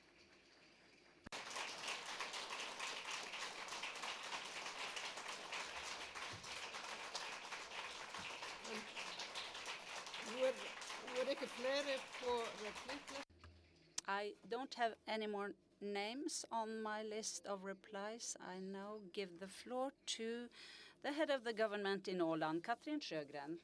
You have the floor, 3 minutes. Thank you, Madam Chair. Dear colleagues, I think that there are many of us here who feel that we need our Nordic cooperation more than ever, not least to guarantee peace and security, and in order to handle crises of different kinds. A stronger Nordic cooperation means the closer cooperation between all our 8 Nordic countries. In this entails also the Faroes, Åland and Greenland. The Nordic region has been all the more important in our even more insecure global world. And for me, it has been very valuable to see the good collaboration and also the unity and also determination across party borders that exist between the 5 Nordic states and the prime ministers and the heads of state as well. It's important to show pragmatism and inclusion, and without the whole of the 8 Nordic countries, then we cannot have such a common platform that even that the member states need to effectively work within the frame for civil contingency and preparedness. Civil preparedness is an important part of NATO and is essential when it comes to fighting things, everything from pandemics, floods and so forth, and crises, and also direct hybrid effects of hybrid threats. And the Åland has its own legislation when it comes to its police authorities and also its other civil preparedness and health and authorities that are essential when it comes to various crises and hybrid threats. And the Åland has for many years wanted to have also access to the Hague Cooperation. Hague Cooperation is essential, and if we can cooperate on these issues, and if we in the Nordics truly want to also strengthen our preparedness, it has to be possible for all 8 Nordic countries to participate. Nordic cooperation's future is determined by how Nordic states choose to handle questions of the updating of the Helsinki Agreement. From the Åland side, we are satisfied with the legal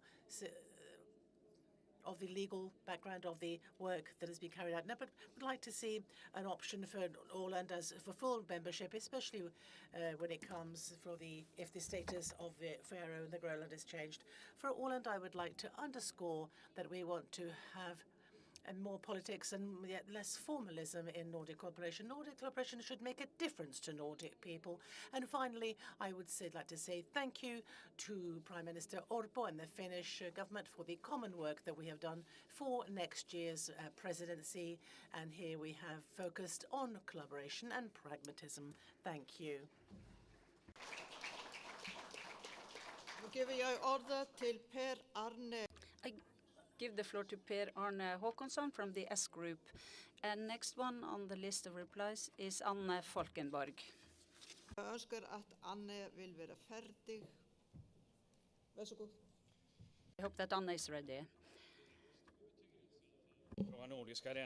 It is of great importance for Nordic countries for common security and preparedness and to strengthen that. And I want in this juncture also mention that the decisions that we take later about common Nordic defense and security commission, I would also like to underscore the importance of future focus on, for example, diplomatic work. And I'd like to come back to the peace conference that happened in August in Åland with the peace organization in the Nordics, that we lifted up the importance of also introducing a committee with peace and security and that on the agenda. And I would like to if we go that far, I don't want to stress that there, but I would like to ask, how can we include these organizations in the future peace and security work? What do you see, Katrin Sjögren? Do you see the opportunities there? Well, Madam Chair, we have a peace institution in Åland, to which also we have research in minorities and peace in Åland. This is what we carry out. And I think that in the juncture with the discussion has become more militarized. Everyone here in the room knows that how we carry out warfare with drones and F-16 planes and so on. And I think that we should have a strong defense. We should collaborate around security policy. There's also another side of this, and that is still preparedness, and also with the agreements involved, and we have to look in the long term for peace work. So the most important of all, which is difficult for us politicians, is to have 2 thoughts in our heads at the same time.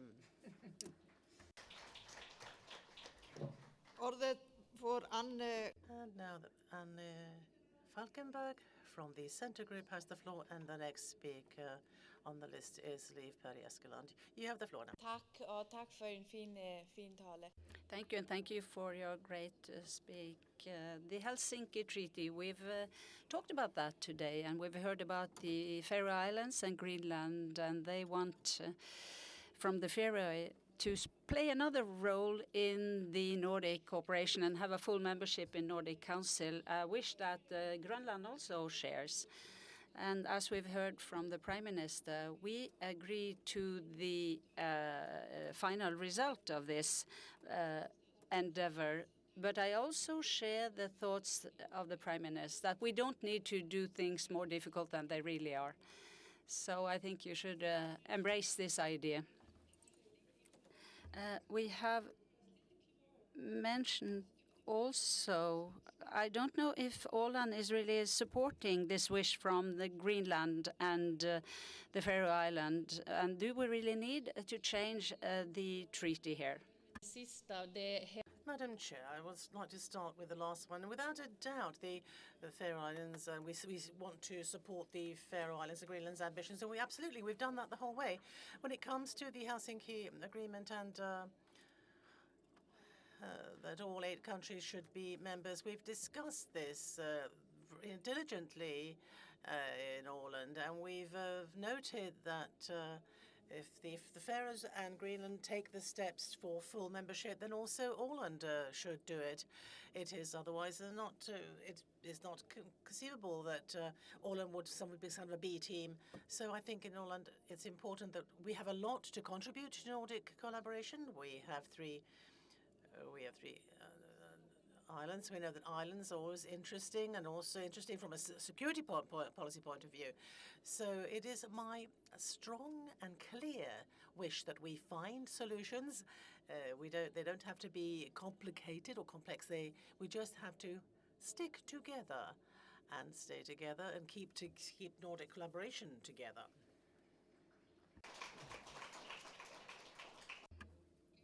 And now I give the floor to Liv Kari Askeland from the K Group. Thank you, Madam Chair, and thank you very much to the Chair of the Government in Åland for her address. We live in a world where the security situation is marked by tension, and we experience Åland like a demilitarized area in the middle of the Baltic Sea. So my question is very simple. How do you view the security situation in Åland? Madam President, Åland is one of the world's oldest autonomous regions and also demilitarized and neutral. And the demilitarization is older than both the state of Finland and Åland self-governance, and it is, and as a reason, the social debate has become very militarized. This is why demilitarization has been questioned. But we feel secure in the statements that have been made by the president, for example, and we have excellent collaboration with the representatives of the military and also the foreign ministry, the defense ministry. So. And also we're members of NATO in Finland. So Åland sees very positively the defence collaboration between Sweden and Finland. So we follow the security policy situation very closely. And the President Støre, who is head of our military, also said that has said more or less the same thing. That demilitarization is not a threat. It is almost not a threat when Finland entered NATO. So I feel secure in this. I think that we should continue Nordic cooperation when it comes to security policy as a whole. Thank you.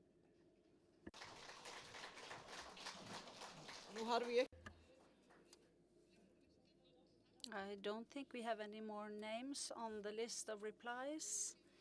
So I give the floor to the Prime Minister from Iceland, Benediktsson. You have the floor. 3 minutes.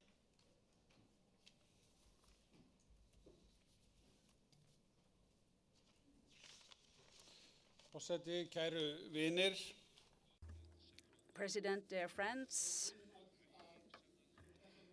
we are all aware of the fact that we have big problems in the world and very big insecurities in the traditional cooperation.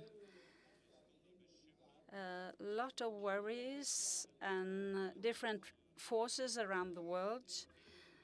are responsible for this and are working against international conventions and agreements. And these forces have started mining the trust between different countries. In other words, you mine the trust in the global system. So it has become quite difficult to collaborate within these organizations and the conventions that are guaranteeing our habitats' security. In that connection, it's important to rebuild this trust, especially when you see all the multifaceted challenges we are confronting today. We have to tackle Putin's Russia and other states who want to mislead and reduce the international cooperation. I think I can say that all those who are here in Reykjavik, when we talk about Putin, we agree that it's extremely important to stand united and to protect those values that the Ukraine is now defending, not only for itself, but also for other countries. We have to also look at a few facts. Russia will probably not change its policy in the near future. The importance of the North Atlantic and Arctic has increased, especially when you look at Russia's military development in Arctic and their capacity and initiatives. You also need to remember that because of the global warming, we expect that there will be no ice in the northern Polar Sea, and 15% of the sea ice will not be there anymore, and this can be the situation as soon as in the middle of 2030. As a result of this, the Arctic maritime routes and resources will be more accessible, and that will also increase the economic activity in this area. This is a huge challenge. How is it possible for us to secure stability, peace, and development in the Arctic region? Let me first of all say that we have to defend and promote international law and respect for the nation's sovereignty, and we have to continue to develop a common security strategy. And we also have to cooperate with other countries and also at the international level. And the third is that we need to establish contacts with partners and allies. Iceland has a very close cooperation with the Nordic family, which is gathered here, and the 7 Arctic countries. And we all have consolidated our cooperation. Our membership in NATO and the bilateral defense cooperation with the U.S. is something we also have, and we need to strengthen further this cooperation. When it comes to activities in the North Atlantic seas, so we have to be very conscious about this. Thank you very much. I now give the floor to Kim Aas from the S Group, and the next one on the list is Kristina Mikkonen. Kristo Mikkonen. Thank you for the floor, and thank you for very strong words Iceland has, and thank you that we can be here in this fantastic session. It's a big honor. Iceland has historically been part of creating opportunities when there have been conflicts. We've seen that during the course of history. How does the minister think that we should act in a situation with the Helsinki challenge that we have now, that we have the Nordic countries to stand strong behind it? We need a strong Europe. We need for a strong Nordic region that will be able to be resilient in certain situations. What about Iceland? How will Iceland also assist to untie this knot that we have in this work? Thank you. Jú, við höfum verið jákvæð í garð þess. We have been positive when it comes to broadening our cooperation when it comes to those who want to take part in the Nordic cooperation. When it comes to the Helsinki Treaty, it is a fact that you cannot revise or upgrade or update the treaty unless you have unanimity. But you can notice and sense, on the basis of the conversations we've been having, that things are moving in the right direction.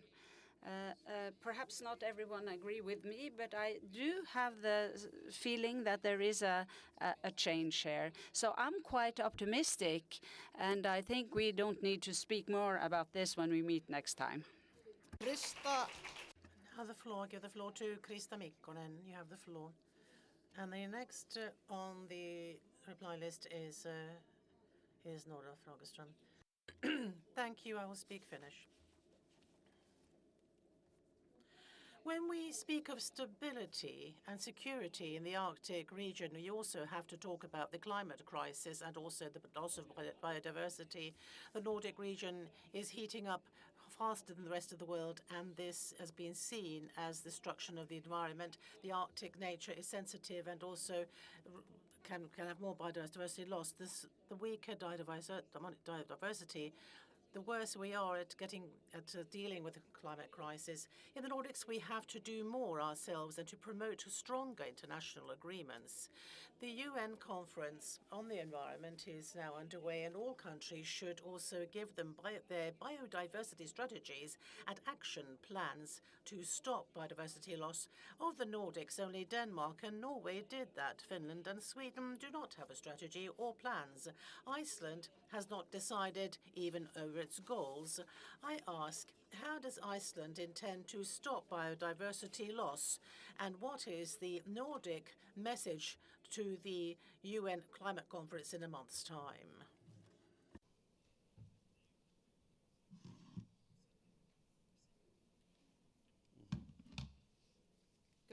Já, þakka þér fyrir.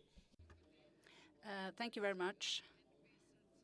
I suppose that you are referring to an area where we are in agreement when it comes to the Arctic, where we contribute in the action against climate changes. Iceland have respected our obligations in this area.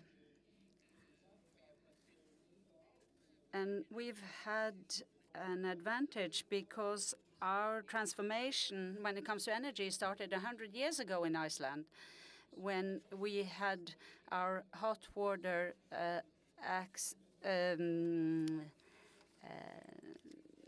warm water energy, so we didn't have any coal-powered centrals anymore. So I think that when it comes to biodiversity, we will always consider this. When it comes to new engagements, we need to look at the possibilities we have, see if we're able to live up to our obligations, and we could also take a lead position here in the Nordics as in other areas.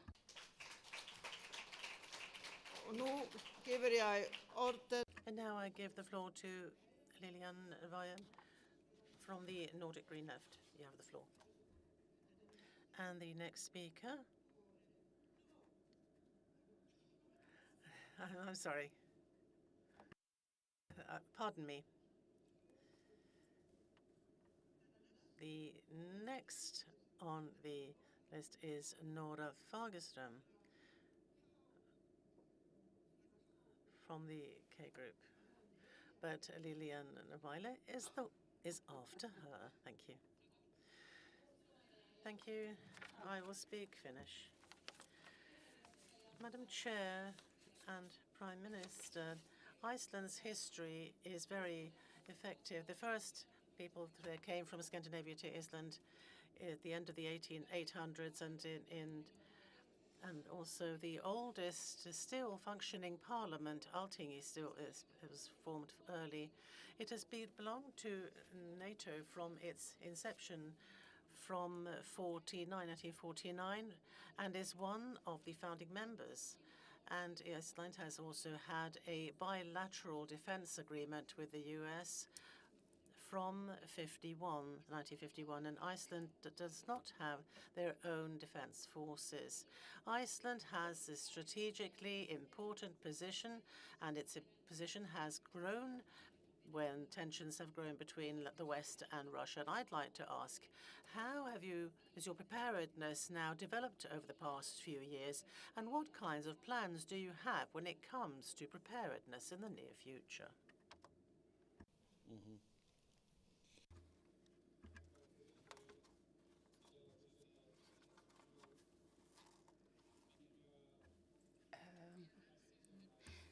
I suppose, well, you have mentioned very important questions that are impacting the whole of the Nordics. And we have seen that as of 2006, when the US closed their military base in Keflavik and left Iceland, we've seen that there have been huge modification and changes. We have a milestone in 2014 when Russia annexed Crimea. At that moment, we didn't see a change, not only in the view of the world from Iceland and also from the US and NATO. And all this happened very quickly. And Iceland has also been a low-tension area and has now become an area with a much higher degree of attention. So after the invasion in the Ukraine, things have changed drastically. So not only for you in the rest of the Nordic countries, you have rewritten your defense strategy, but we have also renewed our collaboration with the US and with NATO. And the crisis preparedness in the airport in Keflavik has been enhanced. And we also mean that we have to take responsibility for this ourselves. So we have teams that take care of the security and security supervision. We have machines looking for submarines in the seas around Iceland. And it's important that we are a cooperation partner for you so that we can fulfill the obligations that we have as a member of NATO. We have invested in knowledge, we have invested in equipment, and that is what we have to continue doing also in the future. Also, now we have Nordic Green left, and then after that, Angelica Fetsen needs to be ready. Tack. Och jag snackar dansk. Thank you. I'll be speaking Danish, and I would like to say and good luck with all these years of the independence for Iceland. I'd also like to, and as being also a member of the Nordic Council, that's there is one person that is the chosen Nalakasassus in Greenland, which is absent now, and with others from the Nalakasassus, and this because they are equally treated. That is why they were in Azar, and we, as I've said before, our Prime Minister said before that we cannot go in the same direction if no changes take place. That's why I'd like to ask Iceland, how can and do you want to also support us in our desire to become members of the Nordic Council? Thank you. Jú, við, líkt og ég lét getið hér áðan að þá höfum Yes, I mentioned this previously, and we are quite positive and want to give our support to the Faroe Islands and Greenland now that they have expressed a wish to become a full member of the Nordic Council. We've had a very good communication with both countries throughout the years. You are referring to the Republic's 80th anniversary, and our history shows that we are quite attentive to your wishes, and we understand these wishes and aspirations, and I think that you will be more successful if you're able to stand on your own feet, which is why we've been positive to your aspirations. And as I said before, I also think that recent events, like Mette Fredriksen said, shows that the evolution goes in the right direction. And I've heard also that they think, you also say that the time has come. You don't have any more patience for this. But that's how far my optimism goes. Nú gefi ég orðið til Angelica. And now I give the floor to Angelica Bengtsson from Nordic Freedom. You have the floor. Thank you so very much. And I cannot be the only one who was surprised last year when the Icelandic presidency presented the Arctic and security policy in the Nordic Council. Why should we talk about the Arctic in this group of people? I'm also so grateful that you did do that, because we've been naive when it comes to the threat of Russia and China's interest in our respective countries, and in particular their interest in the Arctic region.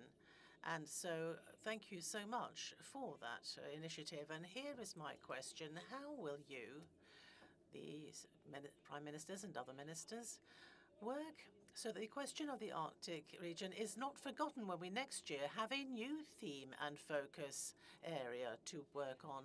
And if my question can also say as a call to and a wish to not forget the Arctic region. We mustn't be naive when it comes to Russia and China's interest in this area. Thank you. Jú, þakka þér fyrir. Ég Thank you very much.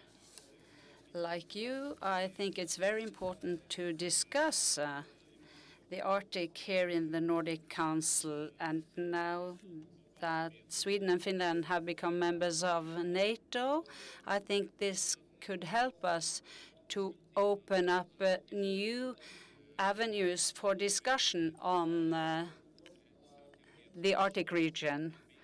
It's not a security and defense cooperation we have, but the world has changed. As you've heard, it's important for us to be coherent, consistent, and require the same things from everyone. We need respect for international agreements and conventions, and we also must not change our opinion about this when it comes to the Arctic, especially in view of China's and Russia's interests in the Arctic. We need to remember that what's happening now in Ukraine is an aggression against our fundamental values and the values that we cherish here in the Nordic region. And we have to ask ourselves, where do democracies function better than here in the Nordic region? Where do you find better welfare schemes? Where do you find more equality? Where do you find more green transition and green solutions? And where do the human rights Where are they better guaranteed? Well, it's in the Nordic region and in the Arctic region. However, we do need to be very cautious about any attacks against human rights and international law, because that is at the same time an attack against our values. So we have to resist this. I don't have any more on my speakers list. But I think we have the time for one more reply. I give the floor to Veronica Hokkasala from Nordic Left. Og Veronica. Veronica? Is Veronica? Yeah, there she is. You have to say which Prime Minister should answer. Is it to Sweden? Thank you for this opportunity. Madam Chair, today the Arctic region and the Nordic countries has been reduced to a security policy perspective and is strongly hinged on also on the debate of NATO. This is a dangerous simplification because the Arctic region is stands in front of a lot of other challenges when it comes to protection of this army and also energy security and lots of other issues. The Arctic is more than just a geopolitical pawn, and its fate will be determined as to which type of world future generations will live in. I would like to ask the Swedish Prime Minister how he's going to ensure that the Sami's rights are taken care of when NATO's presence in the Arctic region increases or grows. You have the floor. Thank you, Madam Chair.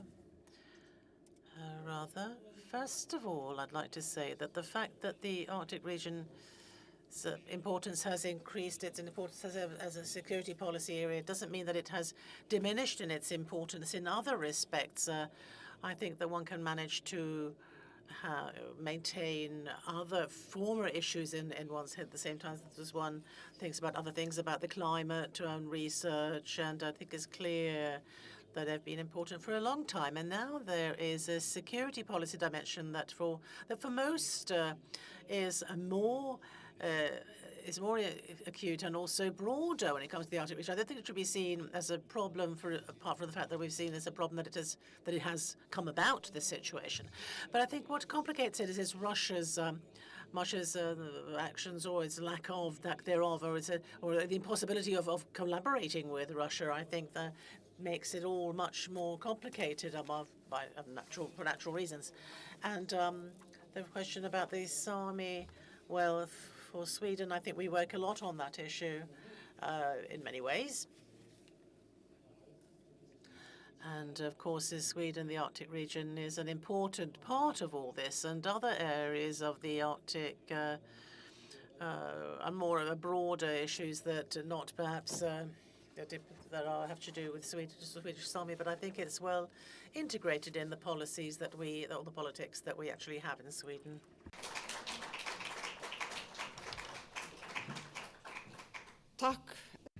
Thank you. Unfortunately, we don't have time for more comments or questions. I want to thank you all for this very exciting debate on peace and security in the Arctic and in the Nordics, and in particular, thanks to the heads of the government. And I would then declare this debate for the summit meeting completed.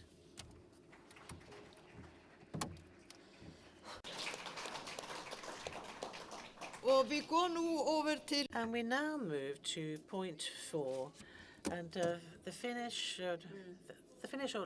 presidency of the Nordic Council for Council Ministers for 2025. I have the honor to give the floor to the Finnish Prime Minister Petteri Orpo, who's going to present the Finnish presidency program for the Nordic Council of Ministers for 2025. You have 5 minutes, sir.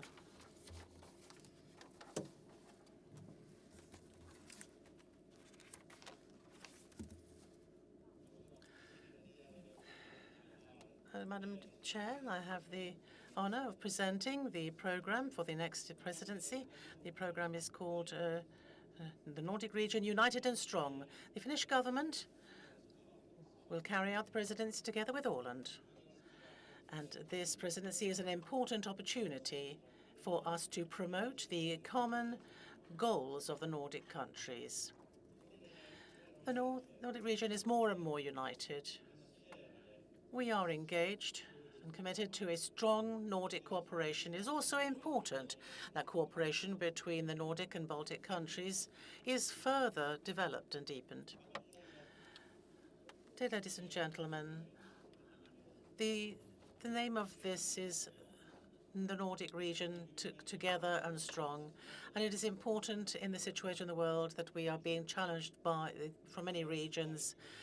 Russia's brutal war of aggression in Ukraine, the very worrying situation in the Middle East, global great power competition, climate change, and also biodiversity loss. That is why our presidency program is based on supporting the shared vision of the Nordic Prime Ministers in 2019 of the Nordic region as the most sustainable and integrated region of the world by 2030. As I said earlier here today, together we are stronger than alone, and together we are in a better situation than before. We are more competitive than alone. Together we are more effective when it comes to meeting global challenges. Madam Chair, ladies and gentlemen, Finland has consistently emphasized the importance of an overall security approach and cooperation on security of supply and preparedness. With the changes in our security environment, it should come as no surprise that we are also paying particular attention to this in the presidency program. Our aim is therefore to make us, even in this subject, stronger together. We want to further strengthen Nordic crisis resilience and promote comprehensive and wide-ranging preparedness for a variety of civil crises and hybrid threats. This work will be done in a large scale. That is why the Nordic Council of Ministers cooperation in different sectors gives it a good starting point. But we must not forget the future. And that is why another is children and young people, another theme. And in the Nordic Council of Ministers' work has focused on participation. We now want to focus on the realization of rights in a broader sense, and in particular on the well-being of children and young people.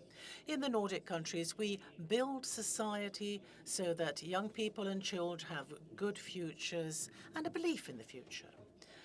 In order to be strong together, in order to we can take care of everyone, we must also take care of competitiveness. In building our presidency program, we have wanted to emphasize the importance of Nordic competitiveness and ensuring the development of our economies and through them the well-being of our societies and ensuring those. We want to promote competitiveness by strengthening cooperation in areas such as innovation and sustainable solutions. Digitalization and quality education are key to creating a competitive economy that can cope with a globalizing world.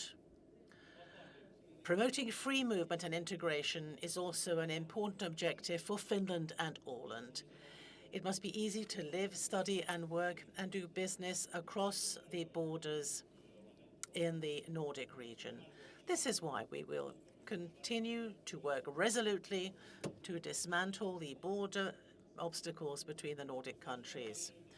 Nordic collaboration brings many benefits to Nordic people. However, current cooperation is not a foregone conclusion, but the result of decades of work with the Council, with the Nordic Council of Ministers established in 1971 has played an important role.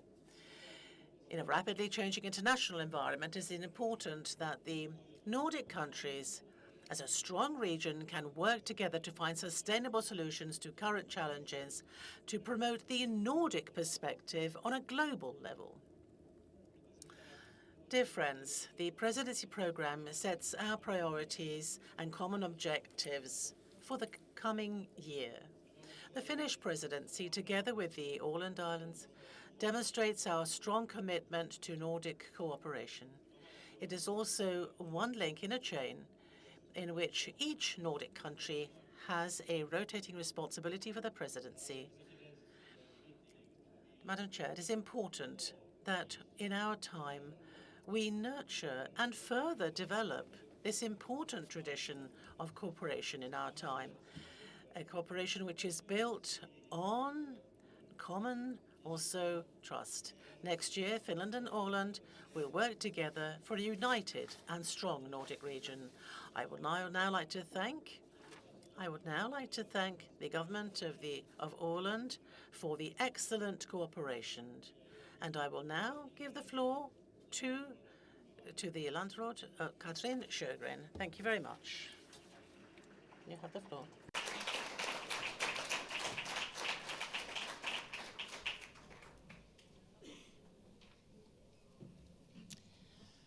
Fru President, bästa kollega.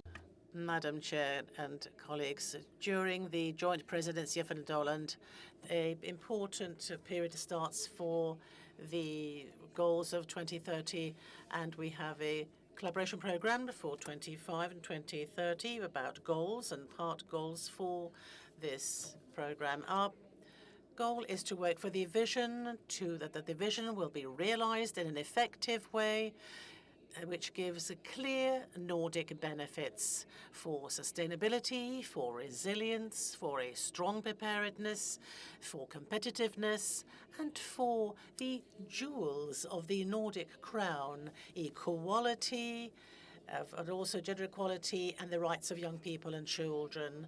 I am happy and grateful for the way that myself and Prime Minister Orpo's governments have been able to collaborate on this, and I hope that we can, in this way, can show the way forward for future Nordic collaboration. Everyone is warmly welcome to Finland and Åland, and move ahead, Nordics.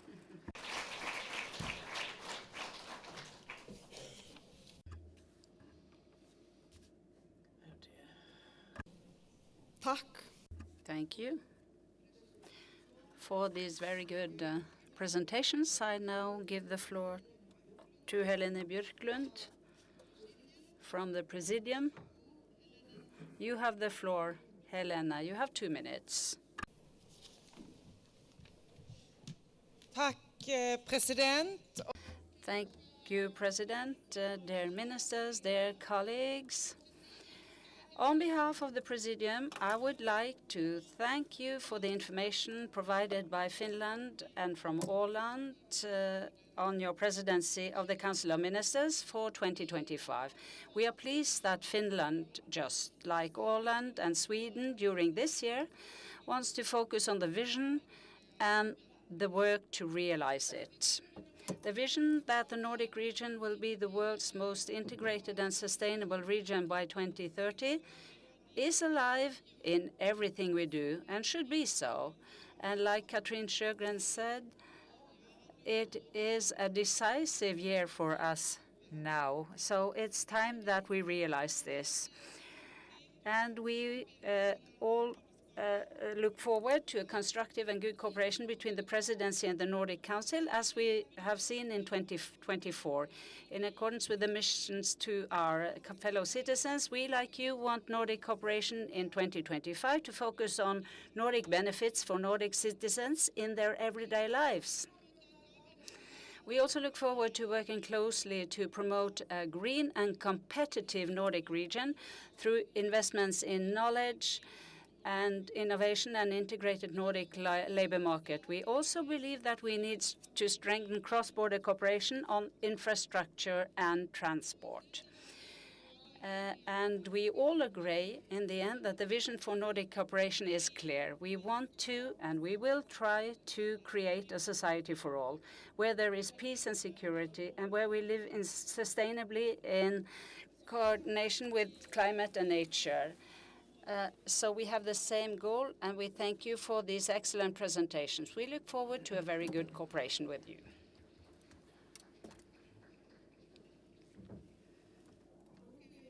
I now give the floor to Lorono Delgado Varas from Nordic Green Left. You have the floor. Vær så god, Lorena. You have the floor, Lorena, 2 minutes.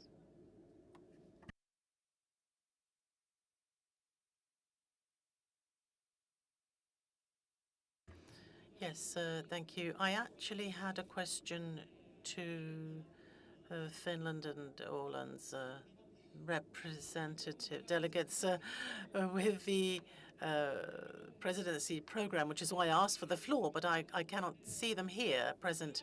Oh, yes, they are. Pardon me. Yes. Right. But the work in the Nordic, should be inclusive and developing.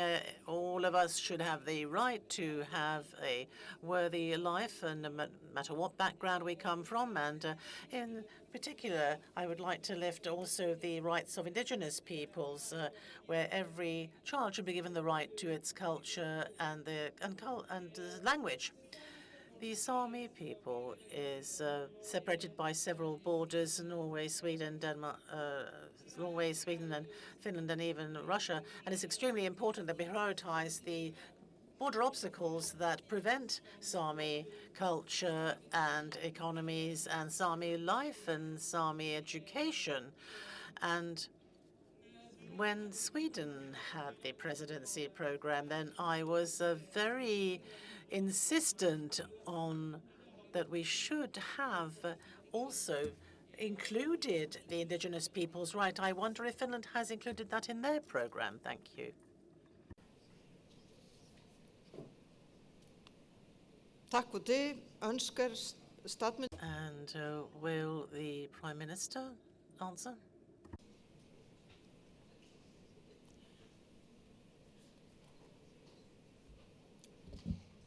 Tack för frågan. Thank you for the question. I think that I thought I answered this question earlier a little bit at a broader extent, but I will repeat it, of course, because Nordics, the richness of the Nordics is that we are equal, and we're equal quantity, and this means that we take care of minorities, such as our indigenous peoples. When it comes to the Sami, then of course it is exceptional that the Sami live in 4 countries, areas, and they are joined by culture, history, and they're Nordics, and that is why the Nordic Council and the Council of Ministers and as a point of departure where they work have to take them into account, have to take into account indigenous peoples in our work, and whether it's a question of security or economy, policy, or socially sustainable Nordics. Thank you.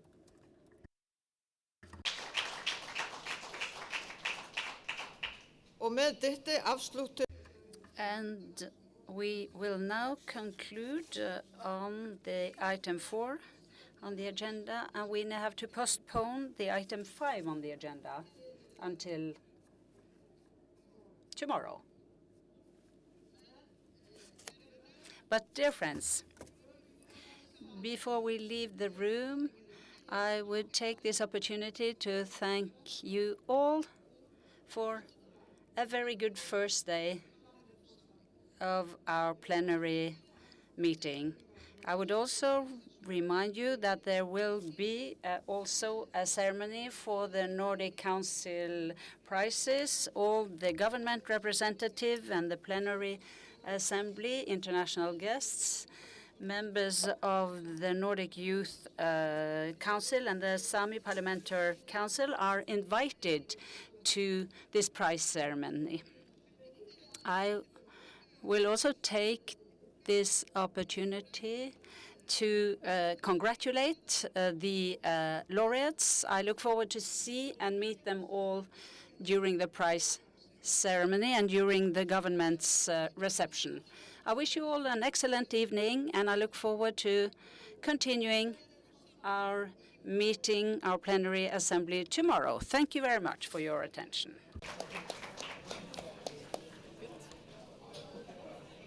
Mjög gott. Það var ekki margir sem